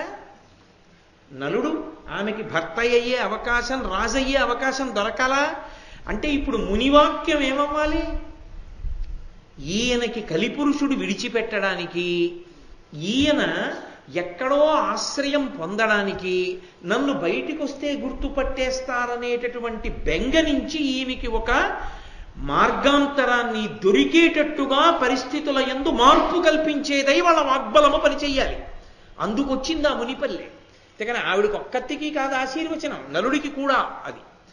కాబట్టి ఇప్పుడు అకస్మాత్తుగా ఏమైంది? దావానలం చుట్టుముట్టి పెద్ద మంట అరణ్యాన్నంతటినీ చుట్టేసింది. ఈ అరణ్యాన్నంతటినీ చుట్టేస్తే నలుడు పరిగెత్తి పారిపోవాలి. కానీ ఆయనకి పెద్ద ఆసక్తి లేదు. ఎందుకని? తనంత తాను చచ్చిపోడు ధర్మ విరుద్ధం కనుక. దావానలం చుట్టేస్తే ఎవరి కోసం బతకాలి? ఎందుకోసం బతకాలి? అడవిలో తిరగడమే కాక అతను అలాగే ఉన్నాడు. కానీ అది నలుని యొక్క గొప్పతనం. 4 దిశలను దావజ్వాలావలిక విసే మ్రంది చానోప మహీపాలక నన్నొక్క సరసీ కూలము చేరంగ నెత్తుకుని పొమ్ము దయన్. ఓ మహీపాల, మహారాజా నన్ను రక్షించు రక్షించు అని కేకలు వినపడ్డాయి. ఆ కేకలు ఎక్కడి నుంచి వినపడుతున్నాయో అక్కడికి ఆ మంటలోకి ఒక్క దూకాడు. చూస్తే పెద్ద పాము ఒకటి చుట్టలు చుట్టుకుని ఆ మంటల మధ్యలో కాలిపోవడానికి సిద్ధపడుతూ ఎటూ తప్పుకోలేక పడగలు విప్పి అటు ఇటు కొట్టుకుంటోంది. నలమహారాజును చూడగానే పాముంది, వచ్చావా? గబగబా నన్ను ఎత్తుకో. ఇంత పెద్ద పాముని ఎలా ఎత్తుకుంటాననుకుంటున్నావా? నీవు చేత్తో ఇలా 2 చేతులతో పట్టుకోవడానికి వీలైనంత చిన్న పామునైపోతాను. నాగకుమారుణ్ణి. నన్ను ఇక్కడి నుంచి క్షోభపడిపోయాను ఈ సెగకి. నన్ను వెంటనే తీసుకెళ్లి ఏదైనా సరోవరం చెంతన దింపంది. ఆయన వెంటనే ఆ పాముని 2 చేతులతో పట్టుకుని మంటల మించి దూకి ఓ సరోవరం దగ్గరికి వెళ్ళి కింద పెట్టబోతున్నాడు. ఆ పామంది, నన్ను కింద పెట్టకు. ఒక్క 10 అడుగులు లెక్క పెట్టి 10వ అడుగు దాటగానే కింద పెట్టాడు. ఆయన 10 అడుగులు లెక్క పెట్టుకుంటూ ముందుకెళ్ళి 10వ అడుగు వేసి ఆ పాముని కింద పెడుతున్నాడు. అదొక్కసారి పెద్దదై ఆయన్ని కాటు వెయ్యగానే అకస్మాత్తుగా నల్లగా మారిపోయి చేతులు పొట్టిగా అయిపోయి వికృతమైనటువంటి ఆకారాన్ని పొంది గూని వచ్చిన వాడిగా వంగిపోయాడు. వంగిపోతే ఆ పాముంది, ఆయన కర్కోటకుడు. ఆయన అన్నాడు, నేను నీకు కావాలనే ఇటువంటి రూపాన్ని కల్పించాను, నేను నీకు అపకారం చేశానని అనుకోకు. నువ్వు నీ రూపంతో ఉన్నంతకాలం నువ్వెవరిని ఆశ్రయించలేవు, గుర్తుపడతారని. ఈ రూపంతో నిన్ను ఎవ్వరూ గుర్తుపట్టరు. నీ రూపం మారిందేమో, నీ మేధా సంపత్తి అలాగే ఉంటుంది. మేధా సంపత్తికి దోషం రాదు, కానీ నీ రూపం మారిపోయింది. ఇప్పుడు నువ్వు ఏ రాజు దగ్గరికైనా వెళ్ళచ్చు, నీకు అభ్యంతరం రాదు. సరికదా, పిశాచములు రాక్షసులు నిన్ను ఆవహించలేరు, బాధ పెట్టలేరు. నీకు శత్రుభీతి ఉండదు. నా విషం నీ శరీరంలో ఉన్నంత కాలం నిన్ను శత్రువులు బాధ పెట్టరు. యుద్ధం జరిగితే నీకే విజయం సంప్రాప్తమవుతుంది. నా విషం నీ శరీరంలోకి ఎక్కిన కారణంగానే నువ్వు భార్యా సమాగమాన్ని పొందుతావు, పూర్వరాజ్యాన్ని పొందుతావు. నీకు మళ్ళీ ఎప్పుడు నీ యథారూపం కావాలనుకుంటున్నావో అప్పుడు నన్ను స్మరిస్తే ఒక దివ్యమైన వస్త్రం ఒకటి వస్తుంది. ఆ వస్త్రాన్ని నీ మీద కప్పుకో, నువ్వు మళ్ళీ నలుడివైపోతావు. కాబట్టి నేను నీకు ఏదో అపకారం చేశానన్న భావన మనసులో పెట్టుకోకు. నువ్వు ఇప్పుడు ఎక్కడికి వెళ్ళాలో, ఎక్కడికి వెడితే నీ కథ సుఖాంతమవుతుందో కూడా నేను నీకు మార్గం చెప్తాను. ఎందుకు దావానలం పుట్టాలి, ఎందుకు కర్కోటకుడు ఇలా చెయ్యాలి, ఎందుకు కర్కోటకుడు మార్గం చెప్పాలి? మహాత్ముల మాట, మునిపల్లెలోని మునుల ఆశీర్వచనం మళ్ళీ ఇద్దరు కలవడానికి మార్గాన్ని సుగమం చేస్తోంది. కాబట్టి యథార్థం చెప్పాలంటే ఈ నలదమయంతుల కథ అంతా కూడా దమయంతీదేవి యొక్క పాతివ్రత్య ప్రభావ విశేషమే. నలుడి ధర్మం లేదని నేను ప్రతిపాదన చేయను, కానీ కలిపురుషుడు పాడు చేస్తున్నాడు లోపల నుంచి. ఆ కర్కోటకుడు అన్నాడు, ఇల ప్రసిద్ధుడు ఋతుపర్ణుడెనుడు మహీషుడు ఇక్ష్వాకుకులజుండు నీకు సేవ్యుండవు. అతని కొలిచి అందుండు నెలకొని అతనికి అశ్వహృదయమనిడి విద్య ఇచ్చి వెలయ అతని చేత అక్షహృదయమన్ విద్య చేకొను. ఇక్కడికి దగ్గరలో ఇక్ష్వాకు వంశంలో ప్రభవించినటువంటి ఋతుపర్ణుడు అనబడేటటువంటి రాజు రాజ్యం చేస్తున్నాడు. నువ్వు ఆయన దగ్గరికి వెళ్ళు, ఆయనని సేవించు. ఆయన దగ్గర నుండి అక్షహృదయము అనబడేటటువంటి విద్యని నువ్వు పుచ్చుకో. అది తాంత్రిక విద్య. తాంత్రిక విద్య అంటే నా ఉద్దేశం అది ఏదో ఉగ్ర పూజలకు సంబంధించిన విద్య కాదది. అది వైదికమై పరమేశ్వరానుగ్రహాన్ని ప్రోధి చేసేటటువంటి విద్య. ఋగ్వేదంలో అక్షసూక్తము అని ఈ పాచికల మీద ఒక సూక్తం కూడా ఉంది. కాబట్టి అది వైదిక మార్గంలో ఆ దేవతానుగ్రహాన్ని పొందేటటువంటి ప్రక్రియ. శకునిలా ఏదో పాశాధిష్టాత్రి అనుగ్రహాన్ని పొంది ఆ పాచికలని వశం చేసుకున్న విద్య కాదది. అందుకే అక్ష విద్య ఎవరి చేతిలో ఉంటుందో వాళ్ళ దగ్గర శకుని వంటి వారి పాచికలు పారవు.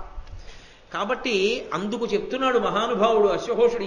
ఈ కథంతా చెప్పుకొస్తున్నాడు బృహదాశ్యుడు. కాబట్టి ఆయన అన్నాడు, నువ్వు ఆ ఋతుపర్ణుడి దగ్గరికి వెళ్ళి సేవించు. అక్కడికి వెళ్ళి సేవించి ఆయన దగ్గర అక్షహృదయం అన్న విద్య పుచ్చుకో. నీ దగ్గర ఒక విద్య ఉంది. ఏమిటది?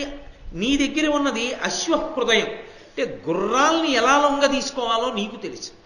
ఈ విద్య ఆయన దగ్గర ఉన్న విద్య నువ్వు పుచ్చుకో. శుభం భూయా, నీకు శుభం జరుగుతుంది, వెళ్ళు అని ఆ కర్కోటకుడు అదృశ్యమైపోయాడు. వెంటనే ఈ నలుడు ఇప్పుడు ఎవరు తనని గుర్తుపడతారన్న భయం లేదు కాబట్టి ఋతుపర్ణుడి దగ్గరికి వెళ్ళాడు. చిత్రం ఏమిటంటే, ఏ నలమహారాజు గారు పాచికలాడుతుండగా దమయంతీదేవి ఇక తన భర్త సర్వస్వాన్ని కోల్పోతాడని నమ్మి తన యొక్క కుమారుడైనటువంటి ఇంద్రసేనుణ్ణి, కుమార్తె అయినటువంటి ఇంద్రసేనని, రథసారథి అయిన వార్ష్ణీయుణ్ణి పిలిచి వీళ్ళిద్దరినీ తీసుకుని రథమెక్కించుకుని నా పుట్టింటికి తీసుకెళ్లి దింపి మళ్ళీ తొందరగా రా, ఎలాగో రాజ్యం ఓడిపోతామని అనుకుని సంభావించి పంపించిందో, ఆ వార్ష్ణేయుడు నలమహారాజు రాజ్యాన్నంతటినీ పోగొట్టుకున్న తర్వాత ఇక్ష్వాకు వంశ ప్రభవుడైనటువంటి ఋతుపర్ణుడి దగ్గరే పనిచేస్తున్నాడు. కానీ ఆ వార్ష్ణేయుడు కూడా నలుణ్ణి గుర్తుపట్టలేడు. కాబట్టి ధైర్యంగా వెళ్ళగలడు నలుడు. కాబట్టి ఇప్పుడు ఋతుపర్ణుడి దగ్గరికి వెళ్ళన్నాడు, నేను ఎంత పెంకి గుర్రాన్ని లొంగదీయగలను, గొప్ప శిల్ప విద్య వచ్చు, అది కాక నాకు గొప్ప వంట చెయ్యడం వచ్చు అన్నాడు. నిజానికి చాలా గొప్పగా వంట చెయ్యగలరు అనిపించుకున్న వాళ్ళు ప్రపంచంలో పురుషులే. నలభీమ పాకం అంటారు, బాగా వంట చెయ్యగలిగిన వాళ్ళు వాళ్ళే. నేనేమి ఎవరిని చిన్నబుచ్చి నేను మాట్లాడను. అసలు నా ఉద్దేశ్యం, నా హృదయం అది కానే కాదు. ఒక సత్యాన్ని మాట్లాడడం, ఒక పౌరాణికమైన విషయాన్ని ప్రతిపాదించడం వరకే నా హృదయం. అంతేగాని ఆయన ఏదో ధర్మం చెప్తాడు అని చెప్పి వినడానికి పరిగెత్తుకొచ్చిన వాళ్ళందరినీ చిన్నబుచ్చి మాట్లాడితే నాకు ఏమిటి కలిసి వస్తుంది? అసలు దోషభూయిష్టం అటువంటి కళ మాట్లాడకూడదు. నేను ఒక సత్యాన్ని చెప్పడానికి ఆ మాట అన్నాను అంతే. అలా అయితే ఇంకొక మాట కూడా అనొచ్చు, అసలు వాళ్ళ యందు కూడా ఆ వంట చెయ్యగలిగిన శక్తినిచ్చి 10 మందికి అన్నం పెట్టే తల్లి అన్నపూర్ణ ఆడదే. కాబట్టి అలా చూడకూడదు. ఒక పౌరాణిక సత్యాన్ని పౌరాణిక సత్యంగా అర్థం చేసుకోవాలంటే అది ఏదో ఒకళ్ళని తక్కువ చేయడం ఒకళ్ళని ఎక్కువ చేయడం కింద భావన చేయకూడదు. కాబట్టి నలభీమ పాకం అంటారు. ఆ వంట చేయడానికి నలుడు భీముడు అంతటి గొప్పవాళ్ళు. కాబట్టి నలుడు అన్నాడు, నేను బాగా వంట చేసి పెట్టగలను, కాబట్టి మహారాజా నన్ను మీ సేవలో వినియోగించుకోండి అన్నాడు. మహారాజు గారు ఆయన్ని తన సేవలో వినియోగించుకున్నాడు. ఇంతటి మహారాజు భయద కోదండ ఖడ్గముల్ పట్టు వీరుడు గరిటెయు క్రోవియు పట్టెనేడు విపుల కేసరినక్కట పిల్లి చేసే అధమ విధమున ఇట్టిదే విధికృతము. ఆయన పెంకి గుర్రాల్ని లొంగదీసి రాజుగారికి ఇస్తున్నాడు. రాజుగారికి వాళ్ళకి వంట చేసి పెడుతున్నాడు అందరికీ. ఇలా కాలం గడిచిపోతూ ఉండగా ఒకానొక సమయంలో ఒక రోజు రాత్రి పడుకున్నాడు. ఆ రోజు రాత్రి అప్పటి నుంచి ప్రతిరోజు దమయంతీదేవి జ్ఞాపకానికి వస్తోంది. ఎందుకని? ఇప్పుడు ఒక చిన్న ఆశ, తను బ్రతుకుతున్నాడు, చచ్చిపోవలసినంత అవసరం లేదని బ్రతుకు మీద ఆశ పుట్టింది. బ్రతుకు మీద ఆశ పుట్టగానే తన బ్రతుకుకే తాత్పర్యమైన దమయంతీదేవి గుర్తొస్తోంది. గుర్తొచ్చి అన్నాడు, యభరాజగమన నీవెందుల కరిగితివి అచ్చురు కుచభార ఎందున్నదానవు అబల ఎవ్వరి చేత అడవులలో పట్టుబడి అశనాపేక్ష బరచుచున్న ఉగ్రం మృగంబుల ఉదరంబులో నున్నదానవే నీ తల్లిదండ్రులొద్ద ధృతి నున్నదానవే దేశాంతరంబులనున్నదానవే అంచు ఉదిత మదన హతి విమోహితాత్ముడై హృదయేశ్వరి తలచి రాత్రులెల్లా తాపమునకు నిద్రలేక వంది నిట్టూర్పులూర్చుతు నుండే నకులుడు శోకముత్కటముగా. ఆయన రాత్రులందు ఏదో పగలంతా పనిలో ఉంటాడు, రాత్రులందు పడుకుంటే దమయంతీదేవి జ్ఞాపకానికి వచ్చినటువంటి వాడై ఆమెని స్మరించి ఏడుస్తున్నాడు. యభరాజగమన, ఓ ఏనుగు వంటి నడక కలిగినటువంటి దానా, ఎక్కడున్నావు, ఎలా ఉన్నావు, ఏ క్రూర మృగాలకు ఆహారం అయిపోయి వాటి కడుపులో చేరిపోయావా, మీ తండ్రి గారి ఇల్లు చేరుకున్నావా, ఎక్కడున్నదానవో కదా అంటే ఆయనకి ప్రీతి లేనివాడు కాడు, కలిపురుషుడు ఆయన చేత పని చేయించాడు. ఎక్కడున్నావో అని ఏడుస్తూ ఆమెని తలుచుకుంటూ రాత్రి పడుకుని ఎవ్వరూ లేరు కదా అని ఈ పద్యం పైకి చదివాడు. ఈ పద్యం పైకి చదివితే అక్కడే జీవనుడు అనబడేటటువంటి ఇతనితో పాటే పనిచేసేటటువంటి రాజుగారి ఇంకొక సేవకుడు ఉన్నాడు. వాడు చాలా ఆశ్చర్యపోయాడు. ఎందుకు ఆశ్చర్యపోయాడంటే ఈయన పద్యం చెప్పాడని కాదు, ఇతనే మరుగుజ్జు, ఇతనే గూని, ఇతని చేతులు పొట్టి, ఇంత నల్లగా ఇంత భయంకరంగా ఉంటాడు, వీడికి ఒక ప్రేయస, ఆ ప్రేయసి అంత గొప్పదా, యభరాజగమన ఏనుగులా నడుస్తుందా, ఆవిడ్ని ఎక్కడో ఎప్పుడో కోల్పోయాడా అందుకు ఏడుస్తున్నాడా, అసలు వీడికో భార్య ఉంటే ఆవిడెంత అందవికారంగా ఉంటుందో అనుకున్నాడు. అనుకుని వచ్చి ఏమిటి అసలు నిన్ను పెళ్లి చేసుకునేవాళ్ళు లోకంలో ఉన్నారా అనుకున్నాడు.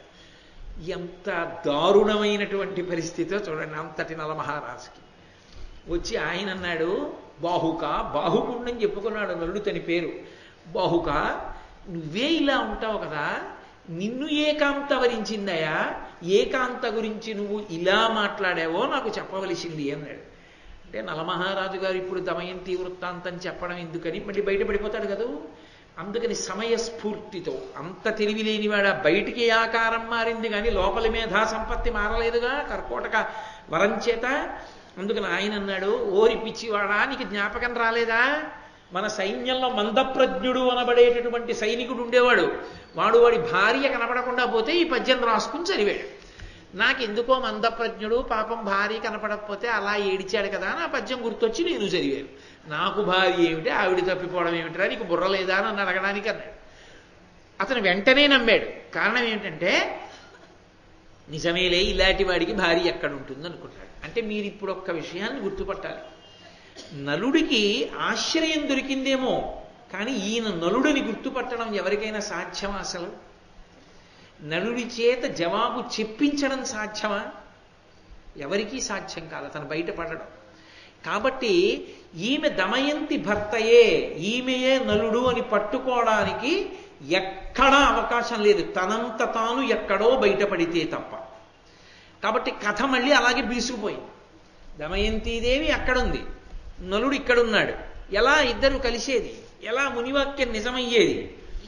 సరే, ఇలా కొంతకాలం నడుస్తోంది. ఇలా నడుస్తూ ఉండగా అక్కడ విదర్భ దేశానికి చెందినటువంటి రాజు భీముడు దమయంతీదేవి తండ్రికి తెలిసింది, జూదంలో నా కూతురు అల్లుడు అన్నీ కోల్పోయి అరణ్యవాసానికి వెళ్ళిపోయారట, ఇక మళ్ళీ నా కూతురు అల్లుడు జాడలేదు, మీరు ఎలా అయినా వెళ్ళి నా కూతురు అల్లుడు ఎక్కడుంటారో కనిపెట్టి రండి అని కొంతమంది బ్రాహ్మణుల్ని పిలిచి వాళ్ళకి సంభావన ఇచ్చి వాళ్ళందరినీ కూడా అన్ని రాజ్యములను చూసి రమ్మని పంపించాడు. వాళ్ళు ఈ భూమండలంలో ఉన్నటువంటి రాజ్యములను, నగరములను, గ్రామములను శోధిస్తూ అన్ని చోట్లకి వెళుతున్నారు. వెళ్ళి వాళ్ళు వెతుకుతున్నారు. ఎందుకు వెతకగలరు? వాళ్ళు బ్రాహ్మణులు కాబట్టి అక్కడికి వెళ్ళో పూజ చేస్తారు, హోమం చేస్తారో, యజ్ఞం చేస్తారో, అందరూ వస్తారో, నమస్కారం చేస్తారో, కాయో పండో చేతిలో పెడతారు. వాళ్ళు వెళ్ళి వెతకక్కర్లేదు, వాళ్ళ దర్శనానికి ఆశీర్వచనానికి అందరూ వస్తారు కాబట్టి నలదమయంతులు ఎక్కడైనా ఉన్నారు. అందులో కష్టాల్లో ఉన్నవాడు ముందు వస్తాడు కదా ఆశీర్వచనానికి. డాక్టర్ గారి దగ్గరికి, మంత్రోపాసనలు ఉన్న వాళ్ళ దగ్గరికి ఎవరు ఎడతారంటే కష్టాల్లో ఉన్న వాళ్ళే పెడతారు తప్ప అన్నీ బాగున్నవాడు ఎందుకు ఎడతాడు? కాబట్టి వాళ్ళు తప్పకుండా వస్తారు నలదమయంతులు, బ్రాహ్మణ భక్తి కలిగిన వాళ్ళు కాబట్టని బ్రాహ్మణుల యొక్క సమూహాల్ని పంపించాడు. వాళ్ళు అంతటా వెతుకుతూ వెడుతున్నారు. అలా వెడుతుండగా ఈ ఎక్కడైతే దమయంతీదేవి ఉన్నదో ఆ దమయంతీదేవి ఉన్నటువంటి రాజ్యానికి సుదేవుడు అనబడేటటువంటి ఒక బ్రాహ్మణుడు వచ్చాడు. విదర్భ రాజ్యం నుంచి బయలుదేరిన బ్రాహ్మణ సమూహాల్లో ఆయన అంతఃపురంలోకి వచ్చి చూస్తున్నాడు అందరినీ. ఆ రోజుల్లో వారి యందు భక్తి అలా ఉండేది, వారు ఏమి మోసం చెయ్యరు అని. అందుకని ఆయన అంతఃపుర ప్రవేశం చేసి ఏదో ఆయనకి సంబంధించిన కార్యకలాపమునందు అందరినీ గమనిస్తూ దమయంతీదేవిని చూశాడు. చూసి వెంటనే గుర్తుపట్టాడు. ఆ ప్రజ్ఞ లేని వాళ్ళని ఎందుకు పంపుతాడు రాజు? గుర్తుపట్టి అనపహార్యంబు తేజోమయంబు సర్వగుణములకు అలంకారంబు గురుతరంబు భామలకు పతిభక్తియ పరమమైన భూషణంబు ఇట్టి వేపెర భూషణములు. ఆయన అన్నాడు దమయంతీదేవి వంక చూసి, అనపహార్యంబు, అమ్మా ఈ పాతివ్రత్యం అనేటటువంటి లక్షణం ఉందే, దీన్ని దొంగిలించడం ఎవరి వల్ల సాధ్యం కాదు, అది ఎవరు దొంగిలించలేరు. తేజోమయంబు, సమస్త తేజస్సుకి కారణం అది. సర్వగుణములకు అలంకారంబు, మిగిలిన గుణాలకన్నిటికీ అలంకారం పతిభక్తి. తల్లి, నీ పతిభక్తి ఏమిటో నాకు తెలుసు, నువ్వు దమయంతీదేవివి, నిన్ను గుర్తుపట్టాను నేను. నువ్వు అమ్మా ఇక్కడున్నావా? నీ తండ్రి భీమరాజు గారు, నీ తల్లి, నీ బిడ్డలు మీ ఇద్దరి కోసం బెంగ పెట్టుకున్నారమ్మా, నువ్వు బయలుదేరి రావలసింది అని దమయంతీదేవితో మాట్లాడుతున్నాడు. రాజమాత వింది. అరెరే, నా దగ్గర సైరంధ్రిగా చేరినప్పుడు అన్యులతో మాట్లాడనంది, బ్రాహ్మణులతో మాట్లాడతానంది, ఏ కష్టం వచ్చిందో ఇతను మాట్లాడుతున్నాడో ఆమె మాట్లాడటం లేదని పరుగున వచ్చింది రాజమాత. వచ్చి ఎవరు ఈమె, ఏం పలకరిస్తున్నావు, ఏం మాట్లాడుతున్నావు అని అడిగింది. అంటే ఆయన అన్నాడు, అమ్మా ఈమె దమయంతీదేవి, ఈమె నలమహారాజు గారి యొక్క భార్య, భీముని యొక్క కూతురు, విదర్భదేశ బ్రాహ్మణుణ్ణి, ఈమె కోసమే వచ్చానమ్మా అన్నాడు. అంటే ఎలా గుర్తుపట్టావని అడిగింది ఆవిడ. నేను గుర్తుపట్టడానికి కారణం ఈమె రెండు కనుబొమ్మల మధ్యలో బ్రహ్మదేవుడి చేత పెట్టబడినటువంటి ఒక అత్యద్భుతమైన తేజోవంతమైన పుట్టుమచ్చ ఉంది, దాని మీద బొట్టు పెట్టుకుంది. కాబట్టి అది బాగా ఎరుక కలిగిన వాళ్ళు, చిన్నతనం నుంచి ఆమెని చూసిన వాళ్ళకి తప్ప తెలియదు. చిన్నపిల్లగా ఉన్నప్పటి నుంచి చూసిన వాడిని కాబట్టి నాకు తెలుసు. పరమ తేజోవంతమైన సహజమైనటువంటి బొట్టు ఉంది ఆవిడికి. కాబట్టి నేను దమయంతి అని గుర్తించాను అన్నారు. సరే, ముఖం కడుక్కుని రా ఒకసారి ఎంది రాజమాత. ఆ ముఖ ప్రక్షాళనం చేస్తే సహజంగా తనంత తాను తేజోవంతమైనటువంటి బొట్టు కనుబొమల మధ్య ప్రకాశించింది. చంద్రమతీదేవి యొక్క మాంగళ్యం ఇతరులకు ఎలా కనపడదో ఒక్క హరిశ్చంద్రుడికి తప్ప ఆమె యొక్క తేజోవంతమైనటువంటి భ్రూమధ్యమునందున్నటువంటి ఆ బొట్టు స్థానం ఒక్క ఆయన సుదేవుడు మాత్రమే తెలుసుకోగలిగాడు. తెలుసుకుంటే అప్పుడు ఆ రాజమాత అంది, అమ్మా నేను మీ అమ్మ దశార్ణరాజు పుత్రికలం, మేమిద్దరం అక్క చెల్లెళ్ళం, నేను వీరబాహునికి ఇల్లాలినయ్యాను కాబట్టి ఈ రాజ్యానికి రాజమాతనయ్యాను, నా బిడ్డ పరిపాలిస్తున్నాడు. అమ్మా నువ్వు నా సోదరి బిడ్డవా అంటే నాకు కూతురువే అంది. ఇది ఆనాడు ఆమెని చూస్తే ఏదో అనుబంధం కలుగుతోంది, తీసుకురమ్మని దాసితో చెప్పిందే. రక్త సంబంధాలు పలకరించుకుంటాయి. ఎక్కడున్నా మనసులు తెలియకపోయినా, మనుష్యులు తెలియకపోయినా ఆ అభిమానం, ఆ ఆప్యాయత తెలుస్తుంది. అందుకే మన వాళ్ళు రక్త సంబంధం అండి అంటుంటారు. ఆ రక్త సంబంధం క్షమాభిక్ష పెట్టగలిగినట్టు ఇతరులు పెట్టలేరు. రక్త సంబంధం రక్త సంబంధమే. అందుకే రాముడంతటి వాడంటాడు, దేశే దేశే కళత్రాణి దేశే దేశే చ బాంధవా తంతు దేశం నపశ్యామి ఎత్ర భ్రాత సహోదర అంటాడు. ఎక్కడికి వెళ్ళినా భార్య దొరుకుతుందేమో, వేరొక స్త్రీ భార్య కావచ్చేమో, ఒక భార్య పడిపోతే. కానీ అది ఆ మాటని నేను ఏదో ఆయన శాస్త్రానికి అంటే వేరొకరు స్థానంలోకి వెళ్ళవచ్చు అని అన్నాడు. కానీ రాముడు ఏకపత్ని వ్రతుడు, అది కాదు ఆయన ఉద్దేశ్యం. తోబుట్టువుల గొప్పతనాన్ని చెప్పడం. కాబట్టి భార్య దొరుకుతుందేమో, భార్య వైపు బంధువులు కూడా దొరుకుతారు, స్నేహితులు దొరుకుతారు ఎక్కడికి వెళ్ళినా. కానీ ఇక దొరకని వాళ్ళు అంటూ ఉంటే తోడ పుట్టిన వాళ్ళు ఒక్కళ్ళే. తల్లికి తండ్రికి ఈ జన్మలో ఎవరం కలిసి పుట్టామో వాళ్ళ మధ్యనే ఇక నా సొంత అన్నదమ్ముడు అక్క చెల్లెళ్ళు అని చెప్పుకోగలిగిన అనుబంధం. అటువంటి అనుబంధం యొక్క విలువ పవిత్రత తెలుసుకోలేనటువంటి చౌకబారు మనస్తత్వం ఉన్న వాళ్ళని ఆ పరమేశ్వరుడు ఒక్కడే బాగు చేయాలంతే. కాబట్టి అది రక్త సంబంధం. అంటే అది ఎన్ని తప్పుల్ని క్షమిస్తుంది. మా అన్నయ్య పోనిద్దరు, మా తమ్ముడు పోని క్షమించేస్తాడు. ఆ రక్త సంబంధానికి ఉన్నటువంటి గొప్పతనం అది. అది దాన్ని అలా ఆకర్షిస్తుంది. కాబట్టి నా కూతురు అమ్మ నీకు విదర్భరాజ్యం ఒకటి ఇదొకటి కాదు, తల్లి నా దగ్గర సైరంధ్రిగా ఉన్నావా, కొన్నాళ్ళుండి ఇక్కడే. అమ్మా ఎంత నీది రెండూ పుట్టిళ్ళే అయినా నీ దగ్గర ఉండడంలో నాకు బాధ లేకపోయినా నేను విదర్భ దేశానికి వెళ్ళిపోవడానికి కారణం ఒక్కటి ఉంది. ఒకటి, నా బిడ్డల్ని చూసుకోవాలని మనసు పరితపించిపోతాను.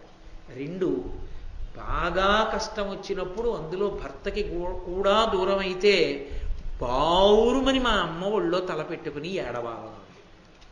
అమ్మ అమ్మే కదూ. అందుకే అంత కష్టం వస్తే అమ్మ దగ్గరికే పంపిస్తారు. ఏ కష్టం అంటే తనకి అనుభవం లేక అది చాలా ఎంత ఇబ్బందికరమో అంటే అమ్మ దగ్గరే ఉంచుతారు. ఆ అమ్మకే తెలుసు ఆ సేర తీర్చడం. గర్భిణి అయిన ఆడపిల్లని పుట్టినింటికి పంపించడానికి కారణం అదే. ఆ అమ్మ దగ్గర ఉంటే చాలు ఆడపిల్లకి అంత అనునయం, అంత సంతోషం. అమ్మా అని పిలిచి ఎంత సేద తీరిపోతుందో. అమ్మ అమ్మే లోకంలో, అందుకని మా అమ్మ దగ్గరికి వెడతానమ్మా అని నమస్కారం చేసి ఆవిడ అనుగ్రహాన్ని ఆశీర్వచనాన్ని తీసుకుని బ్రాహ్మణుడు సునందునితో కలిసి ఆమె విదర్భ రాజ్యానికి వెళ్ళిపోయింది. వెళ్ళిపోయినా ఆమె మాత్రం ఆనాడు నలమహారాజు గారు తన యొక్క కట్టుకున్నటువంటి బట్టలో సగం చింపి తీసుకోగా మిగిలినటువంటి వస్త్రఖండాన్నే కట్టుకుని ఆ ఒంటికి పట్టినటువంటి మట్టితోటే ఆమె పడుకుంటూ కడుపు నిండా అన్నం తినకుండా నలమహారాజు గురించే ఆమె నిరంతరము స్మరిస్తూ ఆమె కోరి తెచ్చుకున్న కష్టంతో మహాపాతివ్రత్యంతో నలుని యొక్క దర్శనమును అపేక్షించి ఉంది. ఇంటికి వెళ్ళింది, చాలా కాలం అయింది పుట్టినింటికి. భర్త కనపడే మార్గం ఏమిటి? వెతికితే కనపట్టలేదు. అది ఆవిడ గొప్పతనం. ఇంతమంది వెతికారు, తను కనపడింది, నలుడు కనపడలేదు. ఇంత దీనమైన స్థితిలో తనున్నా కనిపెట్టగలిగిన వాళ్ళు నలుడిని ఎందుకు కనిపెట్టలేకపోయారు? అంటే నలుడు కనిపెట్టడానికి వీలు లేని స్థితిలో ఉండి ఉంటాడు. కాబట్టి ఇప్పుడు నలుడు మన మాంసనేత్రానికి దొరకడు. నలుడు తనంత తాను దొరకాలి, దానికి ఒక ఉపాయం దొరకాలి. అది ఆవిడ గొప్పతనం. అంత దుఃఖంలో అంత పదునుగా ఆలోచించింది ఆవిడ. ఆలోచించి వాళ్ళ అమ్మగారిని నాన్నగారిని పిలిచి, నాకు ఒక ఆలోచన వచ్చింది, మీరు దీన్ని అమలు చెయ్యండి. ఏం చెయ్యమంటావు అన్నారు. బ్రాహ్మణ సమూహాల్ని అన్ని రాజ్యాలకి పంపండి. ప్రతి సభలో ప్రతి ఊళ్ళో వాళ్ళు నిలబడి ఒక మాట చెప్తారు. వాళ్ళు మాట్లాడినప్పుడు ఎవరైనా తిరిగి మాట్లాడితే వెంటనే ఇక్కడికి తీసుకురమ్మని. లేదు అత్య చురుక్కుమనే మాట మాట్లాడుతుంది, అది నలుడే జవాబు చెప్తాడు దానికి. ఇప్పుడు బాహ్యంలో నలుడుగా దొరకని వాడు లోపల నలుడు దొరికిపోతాడు. తీసుకురండి. రానని మొరాయిస్తే గుర్తుపట్టి రండి, ఎక్కడ ఉంటాడో మనమే పెడదాం. సరేనన్నారు. బ్రాహ్మణుల సమూహాలను పిలిచారు. ఆవిడ చెప్పినటువంటి విశేషం చెప్పించారు, పంపించారు. వాళ్ళు అన్ని రాజ్యాలకి వెళ్ళారు. అన్ని చోట్ల, అన్ని సభల్లో, అన్ని ఊళ్ళల్లో, అన్ని వీధుల్లో నిలబడుతున్నారు. ఈ పద్యం చెప్తున్నారు. నిత్య సచ్చుండవు నీ సతి వంచించి దాని వస్త్రార్థంబు తరిగి నీకు పరిధానముగా చేసి పాడియే పోవంగా భార్య భర్తవ్యనాబరగు ధర్మమది మిథ్యయ్య నీ యందు నీకిట్టి నిర్దయ బుద్ధి చేకొన తగునే అట్టి సాధ్వికి కరుణ ప్రసన్నుండవగుమని ఎల్లచో పలికిన ఎవ్వడేని పలుకు వడగ ఓడి ప్రతివచనం బిచ్చునతడు నలుడుగా ప్రియంబు తోడ ఎరిగినన్నునతనికి ఎరింగించి తోడ్కొని రండు రానినాడు రండెరింగి. మీరందరూ వెళ్ళి చెప్పవలసిన మాట ఏమిటో ఆవిడ చెప్పింది. వాళ్ళందరూ చెప్తున్నారేమని, నిత్య సత్యుండవు, అబద్ధమాడని వాడివి, ఎప్పుడూ సత్యమే మాట్లాడేవాడివి, నీ భార్యని వంచనకి గురి చేసి మోసగించి ఆమె కట్టుకున్న చీరలో సగభాగాన్ని నువ్వు తీసుకుని పంచగా కట్టుకుని భార్యని విడిచిపెట్టి వెళ్ళిపోయావు. భర్త అంటే భార్యని భరించువాడు. భార్య భర్తవ్యనాబరగు ధర్మమది మిథ్యయ్యే నీ యందు. భార్యని భరించవలసిన వాడు భర్త అయితే భరించకుండా విడిచిపెట్టి వెళ్ళిపోయావు కాబట్టి ఆ మాట నీ యందు మిథ్య అయిపోయింది. భార్యని విడిచిపెట్టి వెళ్ళినవాడా? దమయంతీదేవి, నలుడు అన్న పేర్లు ఏమైనా వాడుతున్నారా? ఎక్కడా వాడలేదు. అట్టి సాధ్వికి కరుణ ప్రసన్నుండవగుము, అట్టి మహాసాధ్వి అయినా ఎక్కడా ఆవిడ నీ పేరు చెప్పలేదు. అటువంటి సాధ్వికి ప్రసన్నుడవు కా, మహాపతివ్రత, ఎక్కడున్నావో అని అనండి. ఎవ్వరు ఏమిటది అని ఎవరికీ తెలియకుండా అందరూ ఊరుకుంటే ఊరుకోండి. ఎవడైనా తిరిగి జవాబు చెప్తే, ఏమైనా మాట్లాడితే నా దగ్గరికి తీసుకురండి. నేను రానని మొరాయిస్తే ఎక్కడుంటాడో కనుక్కురండి, మనం పెడదాం. ఇప్పుడు వాళ్ళందరూ వెళ్ళి చెప్తున్నారు ఇదే మాట. ఎక్కడ ఎవరు ఏమీ మాట్లాడలేదు. కానీ ఇక్ష్వాకు వంశంలో పుట్టినటువంటి ఋతుపర్ణ మహారాజు గారు పరిపాలిస్తున్నటువంటి రాజ్యానికి వెళ్ళినటువంటి ఒక బ్రాహ్మణుడు, పర్ణాదుడు అని పేరు కలిగినటువంటి వాడు సభలో ఈ మాట చెప్పాడు. చెబితే బాహుకుడి వేషంలో ఉన్న నలుడు విన్నాడు. విని జవాబు చెప్పకుండా ఎలా ఊరుకోగలడు? తన మీద ఆరోపణ చెయ్యబడింది. తను తప్పు, భార్య సరి అయిన పదంలో ఉంది అంటున్నారు. తను మోసగించాడంటున్నారు. తను మోసగించలేదు, ఆమె సుఖపడాలని వెళ్ళిపోయాడు. అయినా అది అధర్మమే. కానీ తను వెళ్ళింది మాత్రం సుఖపడాలని ఆ మాట పడలేడు నలుడు. కాబట్టి గబుక్కున మాట్లాడాడు బాహుకుడు. ఇది దమయంతీదేవి యొక్క తెలివితేట. ఆయన అన్నాడు, పురుషునందు దోష పుంజంబు కలిగిన ఎరిగి ఎద సహించుని నీ భార్య, పురుషునందభీష్ట భోగంబు దేహాంతరంబునందు ధర్మరతియుపడయు. ఒకవేళ భర్త యందు నిజంగా ఏదైనా దోషమే ఉంటే ఆ దోషాన్ని 10 మందికి చెప్పకుండా సహించినదెవరో ఆమె భార్య. అటువంటి భార్య ఇహలోకమునందు తప్పకుండా భర్తతో కలిసి భోగాన్ని అనుభవిస్తుంది. కాదు, వచ్చే జన్మలో కూడా ఆమెకి ధర్మమునందు అనురక్తి కలుగుతుంది. ఆయన ఎంత గుంభనంగా ఆయన మాట్లాడాడో చూడండి. అంటే తను తప్పు చేశానన్న మాటని మాత్రం ఒప్పుకోలేదు. భర్త నిజంగా తప్పే చేస్తే అది ఆ దోషాన్ని కడుపులో పెట్టుకున్నది పతివ్రత. దాని చేత ఇహమునందు పరమునందు ఉత్తర జన్మల యందు ఆమె రక్షింపబడుతుంది అన్నాడు. అంటే తప్పుగా అర్థం చేసుకుంది. అన్నది కడుపులో ఉండలేక ఇలా మాట్లాడి గబగబా వెళ్ళిపోయాడు. గబగా వెళ్ళిపోగానే ఆయన కనుక్కోలేడంటే, అమాయకుడు వచ్చినవాడు ఆ పర్ణాదుడు కనుక్కున్నాడు, ఎవరా మాట్లాడిన వ్యక్తి? బాహుకుడు. ఏం చేస్తుంటాడు? ఏదో గుర్రాల్ని లొంగదీస్తూ ఉంటాడు, శిల్పకళా చాతుర్యం ఉన్నవాడు, వంటలు చేసి పెడుతుంటాడు ఋతుపర్ణ మహారాజుకి. కాబట్టి గబగబా వెళ్ళాడు. మళ్ళీ అమ్మా ఒక్కడు మాట్లాడాడు, ఇంకేం మాట్లాడలేదు, ఇలా మాట్లాడాడమ్మా, ఏం చేయమంటావు అన్నాడు. అంటే దమయంతీదేవి అంది, బాహుకుడన్న పేరుతో ఉన్నాడంటున్నావు, పొట్టి చేతులతో ఉన్నాడంటున్నావు, గూనితో ఉన్నాడంటున్నావు, నల్లగా ఉన్నాడంటున్నావు, కానీ జవాబు చెప్పాడు. ఖచ్చితంగా ఈ జవాబు నలమహారాజు గారిదే అయి ఉండాలి. ఇక్కడికి రాడంటున్నావు కాబట్టి ఒక పని చెయ్యి. అతను నలుడో కాదో తెలుసుకోవాలంటే ఒక్కటే మార్గం ఉంది. మళ్ళీ నేను ఈసారి ఇంకొక బ్రాహ్మణుడిని పంపిస్తాను. ఇదే బ్రాహ్మణుడు పెడితే అనుమానం వస్తుంది. కాబట్టి వేరొక బ్రాహ్మణుడు వెళ్ళి దమయంతీదేవిని భర్త చాలా కాలంగా విడిచిపెట్టి వెళ్ళిపోయిన కారణం చేత, ఆయన కనపడని కారణం చేత ఆమె తండ్రి గారు ఆమెకి ద్వితీయ స్వయంవరం ప్రకటించారు. కాబట్టి ఆమెని భార్యగా పొందాలనుకున్న రాజులు రావచ్చని ఋతుపర్ణ మహారాజు గారికి చెప్పు. ఎప్పుడు స్వయంవరం రేపే ఏం చెప్పాలి. ఎందుకని? దానికో పెద్ద తమాషా ఉంది. ఋతుపర్ణ మహారాజు గారు పరిపాలిస్తున్న అయోధ్య నగరానికి దమయంతీదేవి ఉన్న విదర్భదేశ రాజధానికి మధ్యలో దూరం 100 ఆమడల. 100 ఆమడల దూరాన్ని ఒక్క రోజులో నడపగలిగినటువంటి ఏకైక శక్తి ఉన్నవాడు నలుడొక్కడే భూమండలంలో. రథాన్ని వేరొకరు నడపలేరు. కాబట్టి ఇప్పుడు ఋతుపర్ణుడు వెళ్ళాలనుకుంటాడు. ఋతుపర్ణుడు వెళ్ళాలంటే సారథ్యం బాహుకుడికి అప్పచెప్తాడు, గుర్రాలు తోలుతాడు కనుక. అలా రథాన్ని తీసుకొస్తే ఆ రథం యొక్క చప్పుడు బట్టి ఆవిడ చెప్తుంది నలుడో కాదో రథం తోలినవాడు. ఇదో విచిత్రం. అసలు మహారాజుకి రథ సారథ్యం రావక్కర్లేదు, వేరొకడు సారథ్యం చేస్తాడు. కారు కొనుక్కున్న ప్రతి వాళ్ళకి కారు డ్రైవింగ్ రావక్కర్లేదు. ఎందుకంటే డ్రైవర్ వాడు ఉంటాడు, వాడు కారు వెనక సీట్లో కూర్చుని వెడుతూ ఉంటాడు. కానీ ఒకవేళ డ్రైవింగ్ వచ్చు అనుకోండి, తను ఏ ఉద్యోగం చేస్తున్నాడో దానికన్నా గొప్పగా డ్రైవింగ్ మాత్రం రావక్కర్లేదు కాదు. తను చేసిన ఉద్యోగం బాగా వస్తుంది, కారు డ్రైవింగ్ తక్కువ వస్తుంది. ఒక డాక్టర్ గారు కారు కొనుక్కున్నారనుకోండి, ఆ డాక్టర్ గారు కారు కొనుక్కుంటే ఎప్పుడైనా ఆయన డ్రైవ్ చేసుకున్నారనుకోండి, డాక్టర్ గారు కారు డ్రైవ్ చేయొచ్చు. కానీ ఆయన ఒక్క గొప్ప కార్డియాలజిస్ట్గా కన్నా ఒక గొప్ప డ్రైవర్గా పేరు తెచ్చుకోవడం ఎప్పుడూ ఉండదు. కార్డియాలజిస్ట్గానే పేరు తెచ్చుకుంటాడు, దాని మీద అనురక్తి ఉంటుంది. ఓ కార్డియాలజిస్ట్ అయిన డాక్టర్, హృద్రోగ నిపుణుడైన వాడు కదా. అంతేగాని గొప్ప డ్రైవర్ ఎందుకు అవుతాడు? అలాంటి వాళ్ళు 3 ఉన్నారు ఈ లోకంలో. వాళ్ళ వృత్తి ఒకటి, వాళ్ళ విలాస విద్య ఒకటి. విలాస విద్య అంటే హాబీ చేత ఏమైందంటే అసలు వాళ్ళ వృత్తి మరుగున పడిపోయి వాళ్ళకున్న హాబీ చేత, విలాస విద్య చేత గౌరవింపబడ్డారు. భూమండలంలో వాళ్ళతో సరి అయిన వాళ్ళు లేరిక. వాళ్ళు ఎవరో తెలుసా? 1 నలుడు రథాన్ని నడపడంలో, 2 శ్రీకృష్ణుడు రథసారథ్యం చేయడంలో, 3 శల్యుడు రథసారథ్యం చేయడంలో. అందుకే అటు కృష్ణుడు ఉన్నాడు కాబట్టి ఇటు శల్యుణ్ణి తేవడానికి దుర్యోధనుడు అన్ని అగచాట్లు పడ్డాడు. సరే, అదంతా వేరు కథ అనుకోండి. శల్యపర్వంలో వాటిల్లో మీరు వినొచ్చు. మహాభారతంలో పరమేశ్వరుడు అవన్నీ చెప్పిస్తే ఈ సంవత్సరం. కాబట్టి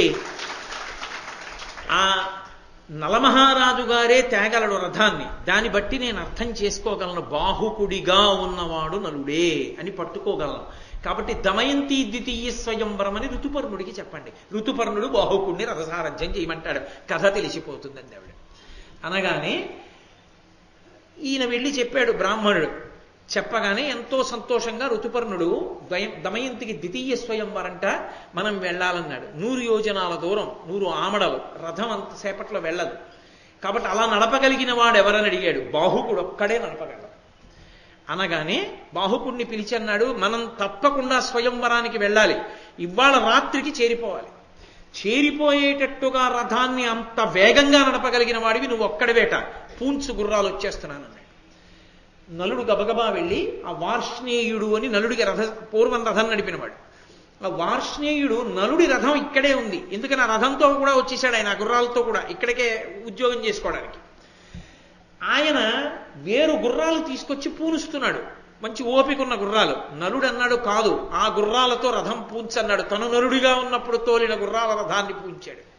ఋతుపర్ణుడు వచ్చి అన్నాడు, ఇవి ముసలి గుర్రాలు, ఓపికన్న గుర్రాలు కట్టకపోయావా అన్నాడు. సారథ్యం చేసేది నేను, ఆ గుర్రాలు ఏమిటో ఆ రథం ఏమిటో నాకు తెలుసు, ఎక్కండి రథం అన్నాడు.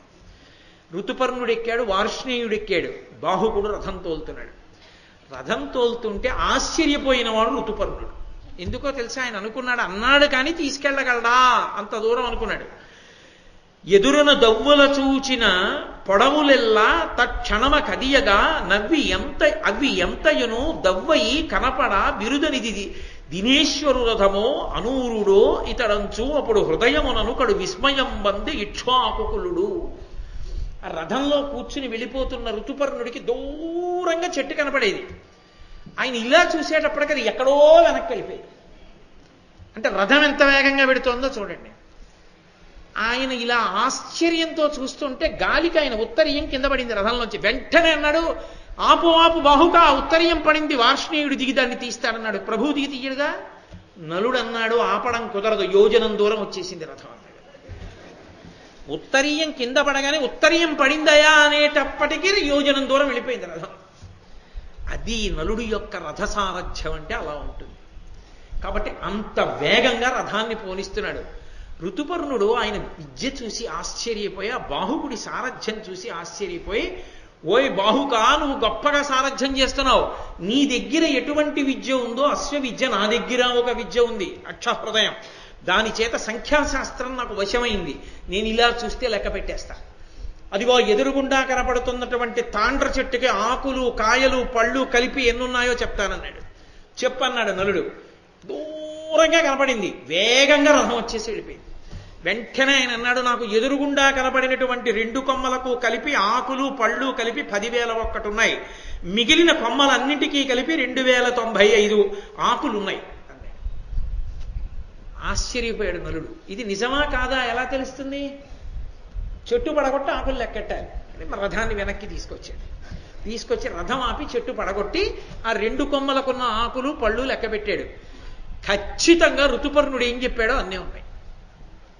మిగిలిన కొమ్మలకున్నవి లెక్క పెట్టాడు. ఋతుపర్ణుడు ఎన్ని చెప్పాడో అన్నీ ఉన్నాయి. అది అక్షవిద్య యొక్క శాస్త్రం. దాని వలన ఆయనకి వశమైంది ఆ శక్తి. కాబట్టి ఇప్పుడు ఆశ్చర్యపోతే ఋతుపర్ణుడు అన్నాడు, నీ సారథ్యం చూసి నేను ఆశ్చర్యపోతున్నాను. తీసుకెళ్ళిపోతావు, సందేహం లేదు, విదర్భ రాజ్యానికి తీసుకెళ్తావు. కాబట్టి నీకు నేను అక్షహృదయం ఇస్తాను, తీసుకో. ఇది అక్షహృదయమనగా విదితంబగు విద్య. దీని విద్యుక్తముగా మది నెరుగు నరుడు సంఖ్యావిదుడగు దుష్కృత కళంక విష విముక్తుడగున్. ఏ వ్యక్తి అయితే దీన్ని సంప్రదాయబద్ధంగా గురుముఖంగా ఈ విద్యని తీసుకుంటాడో వాడు అలా తీసుకున్నటువంటి వ్యక్తి సంఖ్యాశాస్త్రమునందు ప్రవీణుడవుతాడు. ఏవైనా సరే ఇలా చూస్తే లెక్క పెట్టేస్తాడు. అతనికి ఆ శక్తి వచ్చేస్తుంది. అంతేకాదు, ఎవరు ఈ అక్షహృదయాన్ని పుచ్చుకుంటారో ఆ పుచ్చుకున్న వ్యక్తి ఇంతకు ముందు ఏవైనా పాపకర్మలు చేసి ఉంటే అవన్నీ తొలగిపోతాయి. 2, అతను ఇక పాపం చెయ్యడానికి వీలులేని గొప్ప స్థితిని పొందుతాడు. 2, అతని శరీరంలో విషం ఉంటే అదంతా బయటికి పోతుందన్నాడు. అక్షహృదయం నాకు ఉపదేశించమన్నాడు. కర్కోటకుడు చెప్పాడుగా, నీకు ఈ గుర్రాల్ని తోలి హృదయం నీకు చెప్తా, అశ్వహృదయం. అక్షహృదయం నాకు చెప్పన్నాడు. అంటే ఆయన అన్నాడు, నీకు నేను నేర్పుతాను, కాబట్టి జాగ్రత్తగా నేర్చుకో. సకల గుణ ప్రసిద్ధుడగు సర్వహితుండగు జూవేయంచు బాహుకునకు ప్రీతితోడ విధియుక్తముగా నుపదేశమిచ్చ అత్య కుటిల బుద్ధి అక్షహృదయంబు గరంబు రయంబుతో విదర్భకు జనువేట్క చేసి ఋతుపర్ణుడు పూర్ణమన ప్రసన్నుడై. తొందరగా విదర్భ చేరుకోవాలని దమయంతీదేవి యొక్క పునఃస్వయంవరంలో పాల్గొనాలనేటటువంటి ఉత్కంఠతో ఉన్న ఋతుపర్ణుడు, నీకు వెంటనే నేర్పుతాను, కూర్చోవయ్యా అని చెప్పి ఆ అక్షహృదయాన్ని ఉపదేశం చేశాడు. ఎప్పుడైతే అక్షహృదయాన్ని ఉపదేశం నలుడు పొందాడో, పొందగానే ఆయన శరీరంలో ఉన్నటువంటి కర్కోటకుని యొక్క విషం బయటికి వెళ్ళిపోయింది. అది బయటికి వెళ్ళిపోగానే పాపమునకు ఆలవాలమైనది కూడా ఇక లోపల ఉండడానికి వీల్లేదు. అక్షహృదయం నేర్చుకుంటే కలిపురుషుడు బయటకు వచ్చేసాడు. నలుణ్ణి విడిచిపెట్టేశాడు. విడిచిపెట్టి బయటికి వచ్చి నించున్నాడు. నిలబడి, నలుడొల్లి ఆక్రమించిన కలి కర్కోటక విషంబు గ్రక్కుచు నొడలన్ వెలుబడి నలునకు విహితంజలి అయి తన్నెరుగ చెప్పే చెంచలుడగుచున్. గడగడగడగడ వణికిపోతూ 2 చేతులు అంజలి ఘటించి నలుడికి నమస్కరించి, నేను ఈ కలిపురుషుణ్ణి నీలోకి ప్రవేశించి నీతో తమకంతో కూడిన జూదం ఆడించాను, భార్యని విడిచిపెట్టేటట్టు చేశాను, నీతో ఈ పాపములు చేయించిన వాడను నేనే. ఒకనాడు దమయంతి స్వయంవరంలో ఆమెను అపేక్షించి ఆమె వివాహం అయిపోయిందని తెలుసుకుని కక్ష కట్టి ఇన్ని పనులు చేశాను, నన్ను మన్నించవలసింది అన్నాడు. నలమహారాజు గారు కలిపురుషుణ్ణి వెంటనే నీకు తగిన శిక్ష వేస్తానన్నాడు. ఇంకేం శిక్ష వెయ్యాలి? నీలో నేనుండగా కర్కోటకుడు కరిచిన కారణం చేత ఆ విషం నీ లోపల తిరుగుతుంటే విషం చేత కాలుతూ చస్తూ ఇన్నాళ్ళు చచ్చాను. అక్షహృదయం ఉపదేశం పొందితే విషంతో పాటు బయటపడ్డాను. కాబట్టి నాకు పడవలసిన శిక్ష పడింది, నన్ను క్షమించమన్నాడు. వదిలిపెట్టేశాడు నలమహారాజు. వెంటనే ఆ కలి మళ్ళీ కనపడితే నలుడు ఏం చేస్తాడోనన్న భయంతో అక్కడే ఉన్నటువంటి ఆ తాండ్ర వృక్షంలోకి వెళ్ళిపోయాడు. అందుకే అప్పటి నుంచి ఇప్పటి వరకు కూడా ఎవ్వరూ కూడా తాండ్ర చెట్టుని చూడడం కానీ తాండ్ర చెట్టు నీడలో నిలబడడం కానీ చెయ్యకూడదు అని. దాని వలన కలుపురుషుని యొక్క దోషం అంటుకుని లేనిపోని ఇబ్బందుల పాలవుతారు అని చెప్పి ఆనాడు కలిపురుషుడు ఒక మాట అన్నాడు, ఎక్కడైనా సరే నలదమయంతుల యొక్క చరిత్ర చెప్పిన, నలదమయంతుల్ని కీర్తించిన అటువంటి వారి జోలికి నేను రాను. ఒకవేళ పాపపు బుద్ధులు కల్పించి ఎవరి యందైనా నేను ప్రవేశించినా విశేషమైన అపకీర్తి పాలైపోతున్నా ఈ నలదమయంతుల యొక్క ఆఖ్యానం చెప్పబడిన చోట శ్రద్ధాళువులై వింటే నేను వెంటనే వాళ్ళని విడిచిపెట్టి వెళ్ళిపోతాను. వాళ్ళు పుణ్యాన్ని పొంది వాళ్ళు మళ్ళీ మనశ్శాంతిని పొందుతారు అని వరమిచ్చాడు. అక్కడి నుంచి మళ్ళీ ఋతుపర్ణుణ్ణి ఎక్కించుకుని అపారమైన వేగంతో నలుడు విదర్భ రాజ్యానికి చేరుకున్నాడు. చిలికెత్తెలు వచ్చి చెప్పారు, అమ్మా రథం వచ్చేస్తోంది ఋతుపర్ణుడిదని. ఋతుపర్ణుడి కోసం కాదు దమయంతి సంరంభం, సారథి తోలుతున్న రథం యొక్క చప్పుడు బట్టి చెప్తుంది ఆవిడ, నలుడో కాదో సారథి. ఆవిడ జాగ్రత్తగా రథసారథ్యం, ఆ రథం యొక్క చక్రముల చప్పుడు విందా ఘోష, ఖచ్చితంగా రథసారథి నలుడే, బాహుకుడి వేషంలో ఉన్నవాడు నలుడే. ఆమె నిర్ధారించింది. మూడో పరీక్ష నిర్ణయించి వచ్చేశారు. ఋతుపర్ణ మహారాజు గారు భీముణ్ణి కలుసుకున్నాడు. ఎక్కడా స్వయంవరం ఏర్పాట్లు లేవు. ఇదేమిటి ఎవరూ లేరు, నేను ఒక్కడనే వచ్చాను, అంతటి మహాపతివ్రత అయిన దమయంతీదేవికి రెండో స్వయంవరం ఏమిటి, నేను రావడం ఏమిటి అని సిగ్గుపడి ప్రశాంతంగా ఉండిపోయాడు ఏకాంతంగా. ఆయన ఏమి బయటపడలేదు, ఆ మాట అనలేదు, తనకే సిగ్గు కలిగి ఉండిపోయాడు. అది ఆమె పాతివ్రత్య శక్తి. ఈ తల్లి దమయంతీదేవి వెంటనే కేసిని అనబడేటటువంటి తన యొక్క చెలికెత్తిని పిలిచి, తన దగ్గర ఉండే ఒక దాసిని పిలిచి, నువ్వు వెళ్ళి నలమహారాజు గారితో మాట్లాడిరా, బాహుకుడిగా ఉన్నాడు కదూ, ఎక్కడున్నాడో చూడు. ఇప్పుడు మన అంతఃపురం దగ్గరికి వచ్చాడుగా, ఋతుపర్ణుడిని తీసుకొచ్చాడుగా. ఋతుపర్ణుడు అంటే అంతఃపురంలో ఉంటాడు, అతను ఏ అశ్వశాలలోనో ఉంటాడుగా. బండికి గుర్రాలు విప్పి వెళ్ళి మాట్లాడిరా, జాగ్రత్తగా మాట్లాడదు. చిత్రనలీయంలో అసలు విని తీరాలి. ఆ చిత్ర మాట్లాడడం అలా ఉంటుంది, అంత గొప్పగా ఉంటుంది. బాహుకుడంతటి వాడు పొరపాటు పడిపోతాడు ఆ చిత్రతో మాట్లాడడం. అంత అద్భుతమైన సంభాషణ నడిపించారు అందులో. నన్నయ్య గారు కూడా ఏం తక్కువ చేయలేదనుకోండి.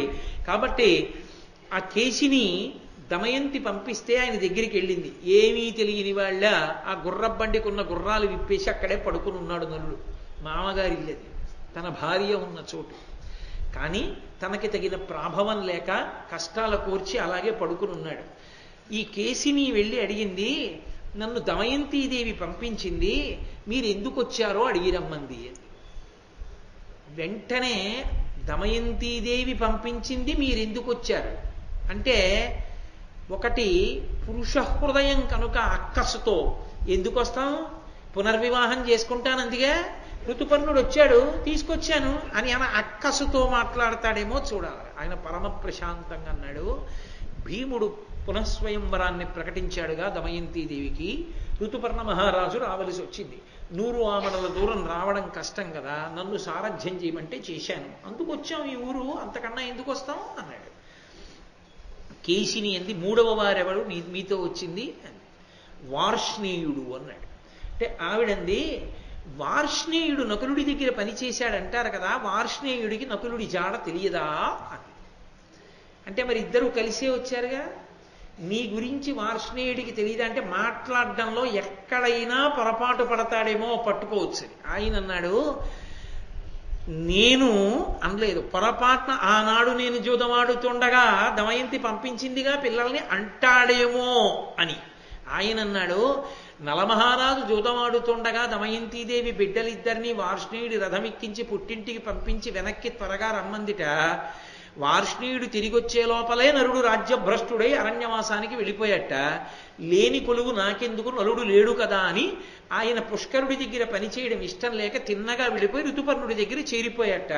అందుకని ఋతుపర్ణుడి దగ్గర పనిచేస్తున్నాడు. నలుడు ఓడిపోగానే ఋతుపర్ణుడి దగ్గరికి వెళ్ళిపోయినటువంటి వార్ష్ణేయుడికి నలుడు యొక్క జాడ ఎలా తెలుస్తుంది, తెలియదన్నాడు. ఎక్కడైనా దొరికాడా, ఎక్కడా ఆయన దొరకలేదు.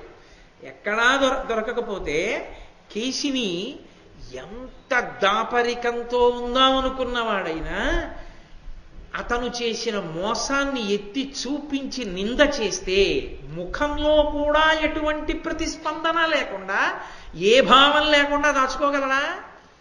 అంత ప్రేమైకమూర్తి బయటపడడా ఎక్కడో అక్కడ చూడాలని నలుణ్ణి నింద చేస్తూ మాట్లాడింది. అడవిలో వస్త్రార్థహారి అయి దయలేక ప్రాణేశ్వరుడు తను బాసి చనిన నాటి వస్త్రార్థంబు నలినాక్షి ఇప్పుడు పరిధానముగా పాంసు పటల మలిన మగుచున్న తనముతో నయనంబు జడకొన్న అలకావళులతోడ అవనితలము శయనంబుగా ధర్మచారిణి దమయంతి అనఘవ్రతం బిట్టులాచరించుచున్నదనిన అవిరళోద్గత బాష్పపూర్ణంబులైన లోచనంబులిరుక పడకయుండ వదన పద్మంబు వాంచి తానుండు వలన సూచుచుండె నలుడు. ఆ వచ్చినటువంటి కేశిని ఎంది అడవిలో వస్త్రార్థహారి అయి దయలేక ప్రాణేశ్వరుడు తను బాసి చనిన ప్రాణేశ్వరుడైనటువంటి నలుడు దయలేకుండా సగం వస్త్రంతో ఉన్నదాన్ని విడిచిపెట్టి వెళ్ళిపోతే ఆ వస్త్రార్థంతో ఉండిపోయినటువంటి నలినాక్షి ఇప్పుడు పుట్టింటికి వచ్చాను కదా అని విప్పి పట్టుబట్ట కట్టుకోలేదు. ఆ బట్టతోనే ఇప్పటికీ ఉంది. పాంసు పటల మలిన మగుచున్న తనువుతో అనయంబు జడగొన్న అలకాములతోడ ఆమె మట్టి కొట్టినటువంటి నేల మీద పడుకుంటోంది. గది తుడుచుకు పడుకోవట్లేదు. నలుడు ఏ కష్టంలో ఉన్నాడో అని మట్టి పట్టిన నేల మీద నిద్రపోతోంది. ఆమె అనయంబు ఎల్లప్పుడూ కూడా జడగొన్న అలకావళులతోడ ఆమె జుట్టంతా కూడా చిమ్ముకుపోయి ముద్దలు కట్టేసింది. తైల సంస్కారం లేదు. అవనితలము శయనంబుగా ధర్మచారిణి దమయంతి అనఘవ్రతం బిట్టులాచరించుచున్నదనిన భూశయనం చేస్తోంది. కటిక నేల మీద పడుకుంటోంది. తనకి పాపం కలగకూడదు, భర్త ఎలా ఉన్నాడో ఏ సుఖంలో ఉన్నాడో తెలియకుండా తాను సిగపడకూడదని పరమధర్మచారిణి అయి అలా ఉంది. మోసగాడు నలుడు మాత్రం ఎక్కడున్నాడో తెలియదు, విడిచి వెళ్ళిపోయాడు. తగునా ఈ పని అని అడిగింది. అడిగేటప్పటికి ఏదో జవాబు చెప్పబోయాడు. కానీ దమయంతీదేవి ఇన్ని కష్టాలు పడుతోంది అని వినగానే కంఠం గాద్గదికమై కన్నుల వెంట బడబడా నీళ్లు కారిపోయి ఎక్కడ కేశిని చూస్తుందో అని తల పక్కకి తిప్పి ముఖం కూడా తుడుచుకోకుండా నీటి ధారలు కారిపోతుంటే అలా ఉండిపోయాడు. పట్టుకోవలసింది పట్టేసుకుంది కేశిని. పట్టుకుని ఆమె లోపలికి వెళ్ళి దమయంతీదేవితో చెప్పిందమ్మా, నీ బాధ చెప్పగానే కన్నుల వెంట నీళ్లు కారిపోయాయమ్మా, ముఖం మలినమైపోయింది, మాట మాట్లాడలేదమ్మా, పక్కకి తిప్పి ముఖాన్ని ఊరుకున్నాడమ్మా అంది. ఆవిడంది, ఓ కేశిని, ఇప్పుడే మనం పట్టుకోవాలి నలుణ్ణి, మళ్ళీ ఋతుపర్ణుడు వెళ్ళిపోతే దొరకడం. వినవమ్మా, అతను ఎలా ఉంటాడు అన్నదాన్ని పట్టుకోవడానికి ఇంకొక ఆధారం ఉంది. ఏ విధమయంతిదేవండి, ఏమి తెలివితే అట్లా ఆవిడ నిజంగా. ఆయన వంట పని చేస్తూ ఉంటాడుగా. ఇప్పుడు ఋతుపర్ణుడు వచ్చాడుగా, ఋతుపర్ణుడికి వంటలు చేస్తూ ఉంటాడు. ఆ వంట చేసే విధానం చూసి వచ్చి నాకు చెప్పవే ఎలా చేస్తున్నాడో అన్న. కేశిని జాగ్రత్తగా రహస్యంగా నలుడు వంట చేసే విధానాన్ని చూసి తెల్లబోయిన ముఖంతో దమయంతీదేవి దగ్గరికి వచ్చింది. వచ్చి, వినవమ్మ, తృణిముష్టి కొనివాడు వీచుడు అందగ్ని ఉదయించు, అతని వంట అమరులనంతకు ఇంధనములపేక్షింపక ఉడుగక మండుచునుండు, మరియు గడకతో నంజుళ్ళు కడగంగ సమకట్టి జలమపేక్షించుచుడు భవిల్లి కుంభముల్ నిండి దివ్యాంభ ప్రవాహము అక్షయమగుచుండు తక్షణమ చూడ, అతని కరతలద్వయామర్దితములై కందియును మహాసుగంధ కుసుమ తతులు తొంటి ఎట్లా తమ కంపు విడువకయుండు, అతని తేజమున్నతంబు అని. ఆవిడ చూసొచ్చిందమ్మా, చాలా ఆశ్చర్యంగా ఉందమ్మా తన వంట చేసే విధానం. తృణమృష్టి కొనివాడు వీచుచు అందగ్ని ఉదయించు. అతను గడ్డి పరకలు పట్టుకుని ఓ మూట చేత్తో పట్టుకుని ఇలా అంటాడు అగ్ని కోసం. అంటే అగ్ని పుడుతుంది. అక్కడ ఇంధనం ఏమి ఉండదు, వంట చెరుకో లేకపోతే ఏదో నూనె ఉండదు, ఉండకుండానే అగ్ని పుడుతుంది. ఇంకా ఆశ్చర్యం ఏమిటంటే అతని వంట అమరునంతకు ఇంధనములు అపేక్షించక, అతని వంట అయిపోయే వరకు కట్టె తోస్తున్నాడా ఇంధనం పోస్తున్నాడా తో పని లేకుండా వంట అయ్యే వరకు అగ్ని అలాగే వెలుగుతుంది. కావలసినంత సిమ్లో ఉండాలంటే సిమ్లో ఉంటుంది, హైలో ఉండాలంటే హైలో ఉంటుంది. కాబట్టి ఉడుగక మండుచునుండు, మరియు ఆ మంట ఆరిపోదు, అలాగే ఉంటుంది. వంట అయిపోతే నిధనం అయిపోతుంది తనంత తాను. మరియు గడకతో నంజుళ్ళు కడగంగ సమకట్టి జలమపేక్షించుడు సంభవిల్లి కుంభకముల్ నిండి దివ్యాంభ ప్రవాహం అక్షయమగుచుండు తక్షణమ చూడ. అతను మాంసం తీసుకొచ్చి కడుగుదామని చెప్పేసి ఆ మాంసాన్ని చేతిలో పట్టుకుని కడగడానికి ఇలా అంటాడు. అంతే, ఖాళీ కుండల నిండా నీళ్ళు వస్తాయి. వస్తే కడుగుతాడు.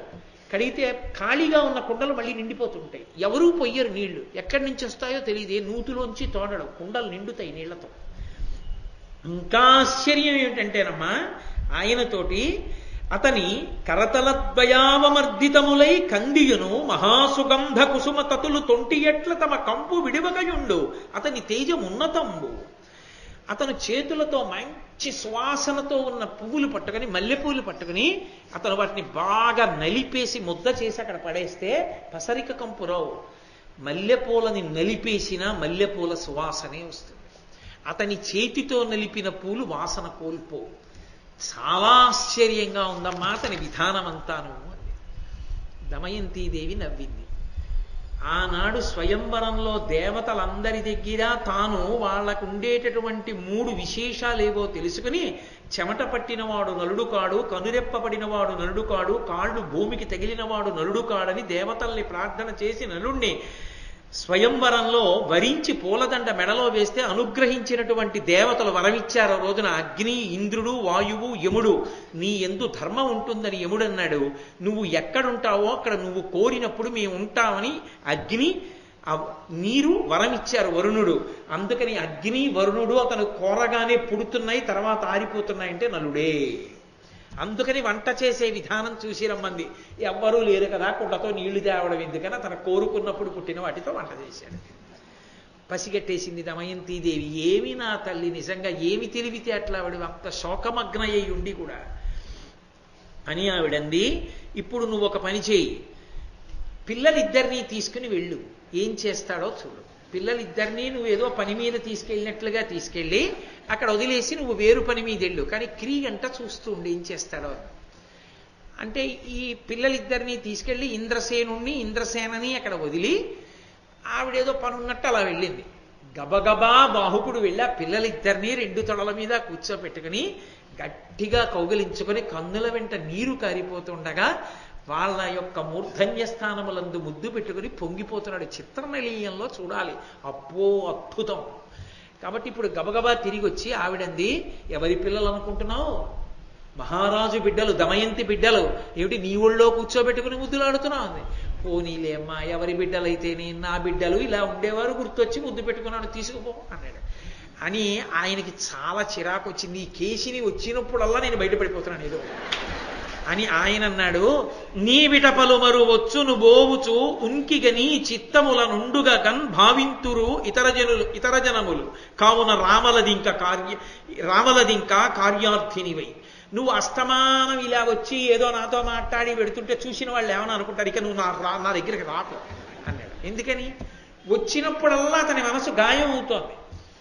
ఇది వెళ్ళి చెప్పిందమ్మా, పిల్లలిద్దరిని నేను అటు వెళ్ళగానే తొడల మీద కూర్చోబెట్టుకుని ముద్దు పెట్టుకుని మురిసిపోయాడమ్మా అని. ఏ తండ్రి బయటపడిపోడు అక్కడ.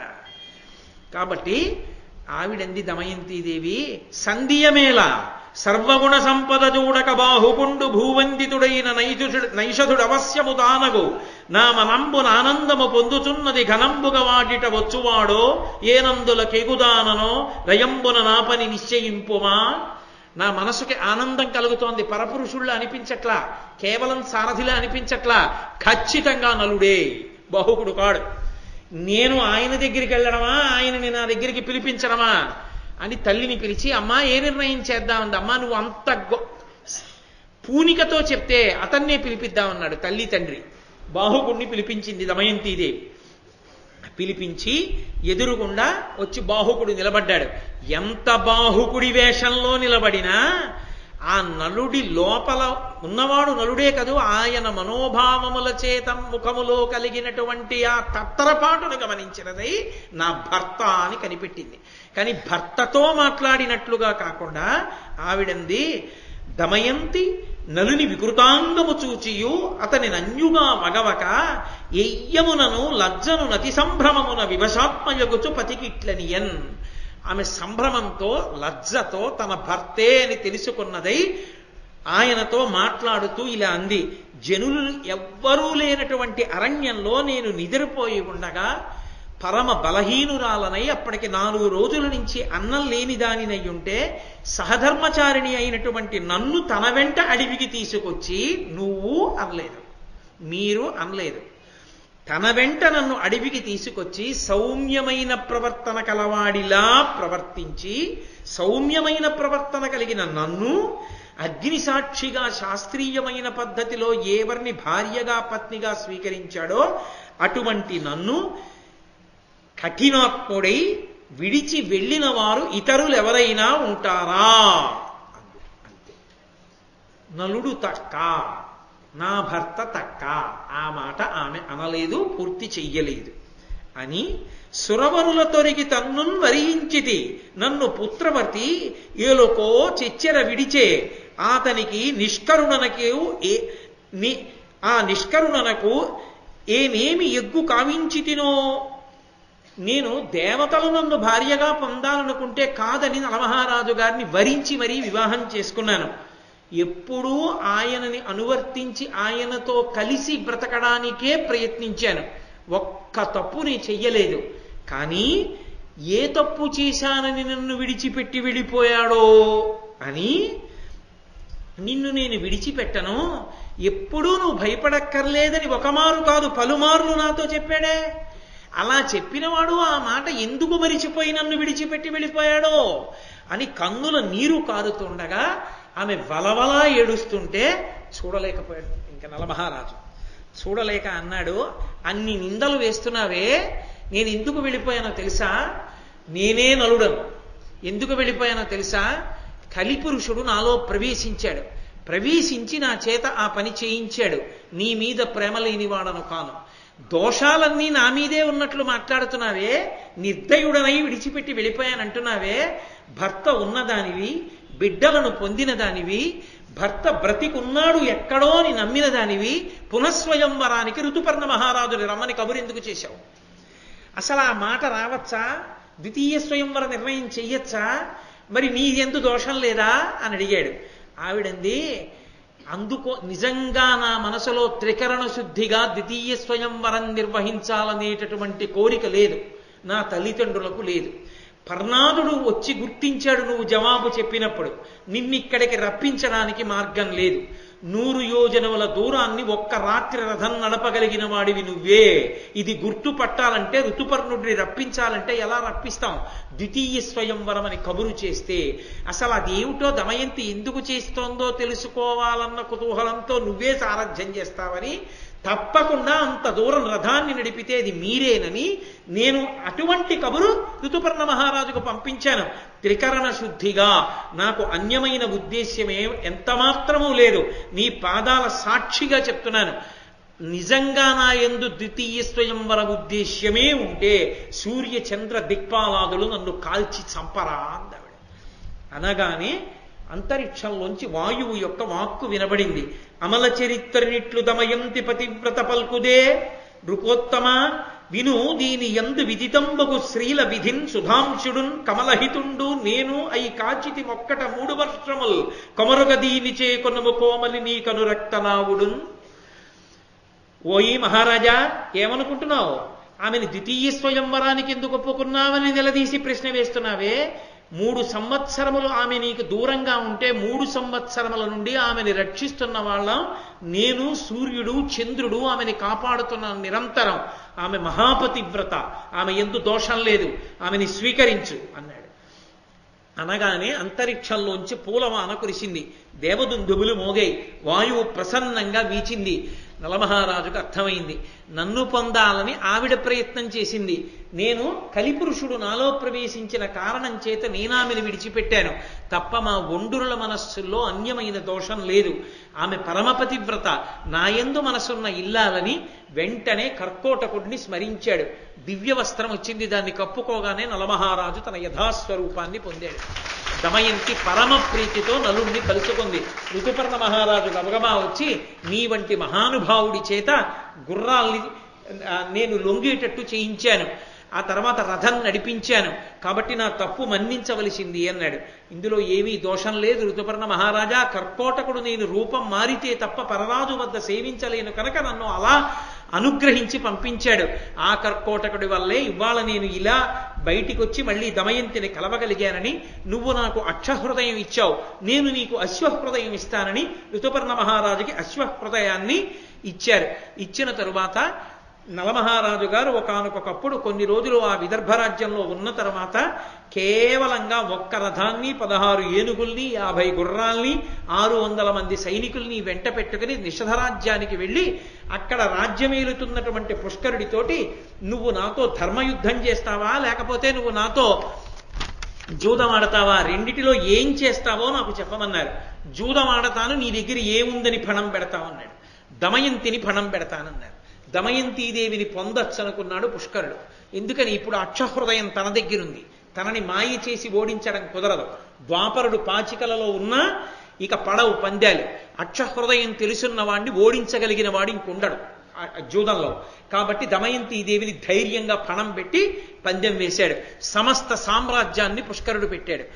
ఒక్క పందెంలోనే తన రాజ్యాన్నంతా నలుడు తాను పొందేశాడు. పొందేసి అక్షహృదయం ఉంది కాబట్టి ఓడిపోకుండా రాజ్యాన్ని పొంది ఎంతో సంతోషంతో నిన్ను నేను వధించి ఉండేవాణ్ణి, కానీ నా పినతండ్రి బిడ్డవి, ఇక్కడి నుంచి వెంటనే విడిచిపెట్టి వెళ్ళిపోమన్నాడు. ఆయన ఆ రాజ్యాన్ని విడిచిపెట్టి వెళ్ళిపోయాడు. దమయంతీదేవి బయలుదేరొచ్చింది. మళ్ళీ నలమహారాజు గారు దమయంతీదేవితో తన బిడ్డలతో కలిసి అఖండ భూమండలాన్ని సార్వభౌముడై ఎంతో సంతోషంగా పరిపాలించాడు. మహాభారతంలో ప్రత్యేకించి ఆరణ్య పర్వంలో ఈ నలదమయంతులకు సంబంధించినటువంటి ఉపాఖ్యానమే చాలా పెద్ద ఉపాఖ్యానం. ఈ ఉపాఖ్యానానికి ఫలశ్రుతి చెప్తూ అన్నారు, ఇన్నలోపాఖ్యానమెప్పుడు దత్తావధానులై వినివారు తవిలి సభల చదివెడువారును జగతీశ కలిదోష నిర్ముక్తులగుదురు నిఖిల పుణ్య ఫలభాగులగుదురు బహుపుత్ర పౌత్ర ఆయురారోగ్య ధన యుక్తులగుదురు ఎల్ల విషములకును దుష్ట విషయములకును దూరులగుదురు ధర్మాత్ములగుదురు ఉర్వి కడు ప్రసిద్ధమిదియు కర్కోటకుని దమయంతి పుణ్యమూర్తి అయిన నలుని ఋతుచరిత్రుడైన ఋతుపర్ణుని కీర్తింప కలిభయంబులెల్ల క్రాగునధిపా. ఈ నలదమయంతుల యొక్క చరిత్రని ఎక్కడైనా ప్రవచనం చేసినటువంటి వారు ప్రవచనం చేస్తుంటే దాన్ని సభలో వినయ విధేయతలతో భక్తి విశ్వాసాలతో విన్న వాళ్ళకి తవిలి సభల చదివెడువారును, ప్రవచనం చేయకపోయినా కనీసం ఇది చదివితే చాలు, అలా సభలో చదివిన వాళ్ళకి కలిదోషం విడిచిపెట్టేస్తుంది. అఖిల పుణ్యములు చేశారు అనేటటువంటి ఫలితాన్ని వెంటనే వాళ్ళ ఖాతాలో వేస్తారు. అన్ని పుణ్యములు చేసిన ఫలితం ఒక్క నలదమయంతుల యొక్క ఉపాఖ్యానాన్ని వినడం వల్ల వస్తుంది. కాబట్టి బహుపుత్ర పౌత్రాయురారోగ్య ధనయుక్తులగుదురు, అనేక మంది కొడుకులు అనేక మంది పౌత్రులు అంటే మనవలు. ఒక కొడుకున్నా బెంగేం పెట్టుకోక్కర్లేదు, అనేక మంది మనవలు వస్తారు. కాబట్టి మనవలు పుట్టినవాడు తాత అనిపించుకున్నవాడు ఈ ఘట్టాన్ని చెప్పకపోతే కృతజ్ఞుడైపోడు, చెప్పాలి. కాబట్టి పౌత్రాదులను పొందుతారు, ఆరోగ్య ధనయుక్తులగుదురు, ఆరోగ్యాన్ని ధనాన్ని పొందుతారు, ఎల్ల విషములకును దుష్ట విషయములకును దూరులగుదురు. విషం శరీరంలోకి ఎక్కవలసినటువంటి గండం ఏమైనా ఉంటే అది తొలగిపోతుంది. 2, ఏదైనా విషయవాసనలు లంపటములలో దుర్వ్యసనములకు వశపడిపోయి ఉన్నవారు ఈ ఆఖ్యానాన్ని వింటే దానికి దూరం అవుతారు. ధర్మాత్ములగుదురు, వాళ్ళు ధర్మం పట్ల అనురక్తిని పొందుతారు. ఉర్వికడు ప్రసిద్ధమిదియు, ఈ మాటలో ఏమీ సందేహం లేదు, ఇది పరమ సత్యం. ప్రతిరోజు ఒక్కసారి కర్కోటకుణ్ణి, దమయంతిని, పుణ్యమూర్తి అయినటువంటి నలుణ్ణి, సచ్చరిత్రుడు రుజుచరిత్రుడైనటువంటి ఋతుపర్ణుణ్ణి ఒక్కసారి జ్ఞాపకం తెచ్చుకుని కీర్తించినటువంటి వాళ్ళు ఎవరుంటారో వాళ్ళకి కలిభయము సంప్రాప్తించదు. అంత గొప్ప ఉపాఖ్యానం ఈ ఆఖ్యానమని నన్నయ భట్టారకుడు ఈ ఆరణ్య పర్వంలో ఈ ప్రత్యేకంగా ఈ ఉపాఖ్యానానికి ఫలశ్రుతిని ఇచ్చారు. అంత గొప్ప ఘట్టాన్ని కృష్ణ పరమాత్మ యొక్క అనుగ్రహం చేత మనం చెప్పుకోగలిగాం. రేపు అత్యద్భుతమైనటువంటి ఘట్టం. ఆ మహానుభావుడు అసలు తీర్థయాత్ర అంటే ఏమిటో, తీర్థయాత్ర ఎందుకు చెయ్యాలో, తీర్థయాత్రకంత శక్తి ఎందుకు వచ్చిందో, అగస్త్య మహర్షి యొక్క చరిత్ర ఏమిటో, ఇటువంటి పరమపావనమైనటువంటి ఘట్టములన్నీ రేపటి రోజున నడుస్తాయి. కాబట్టి రేపటి రోజున మళ్ళీ 6:30 కలుసుకొని కృష్ణ పరమాత్మ పలికించినంత మేర పలుకుతాను. మంగళాశాసన ఒక్క మాట నేను మంగళం చెప్పే ముందు జ్ఞాపకం పెట్టుకోండి. ఇక్కడ ఉన్న వాళ్ళలో ప్రసాద్ బాబు గారు, సంటిబాబు గారు, కామరాజు గారు, నాయుడు గారు, విజయ్ కుమార్ గారు, రమణారెడ్డి గారు, ఈ 6 నాకు జ్ఞాపకం ఉంది. ఈ 6 ఒక్కసారి నేను లోపలికి వెళ్ళిన తర్వాత నన్ను వచ్చి కలవండి. మంగళాశాసనపరై మదాచార్య పురోగమై సర్వైశ్చ పూర్వైరాచార్యై సత్కృతాయాస్తు మంగళం. మంగళం కోసలేంద్రాయ మహనీయ గుణాత్మనే చక్రవర్తి తనూజాయ సర్వభౌమాయ మంగళం. ఉమాకాంతాయ కాంతాయ కామితార్థప్రదాయినే శ్రీగిరీశాయ దేవాయ మలినాథాయ మంగళం. సర్వం శ్రీ ఉమామహేశ్వర పరబ్రహ్మార్పణమస్తు. స్వస్తి. ఈరోజు ప్రసాద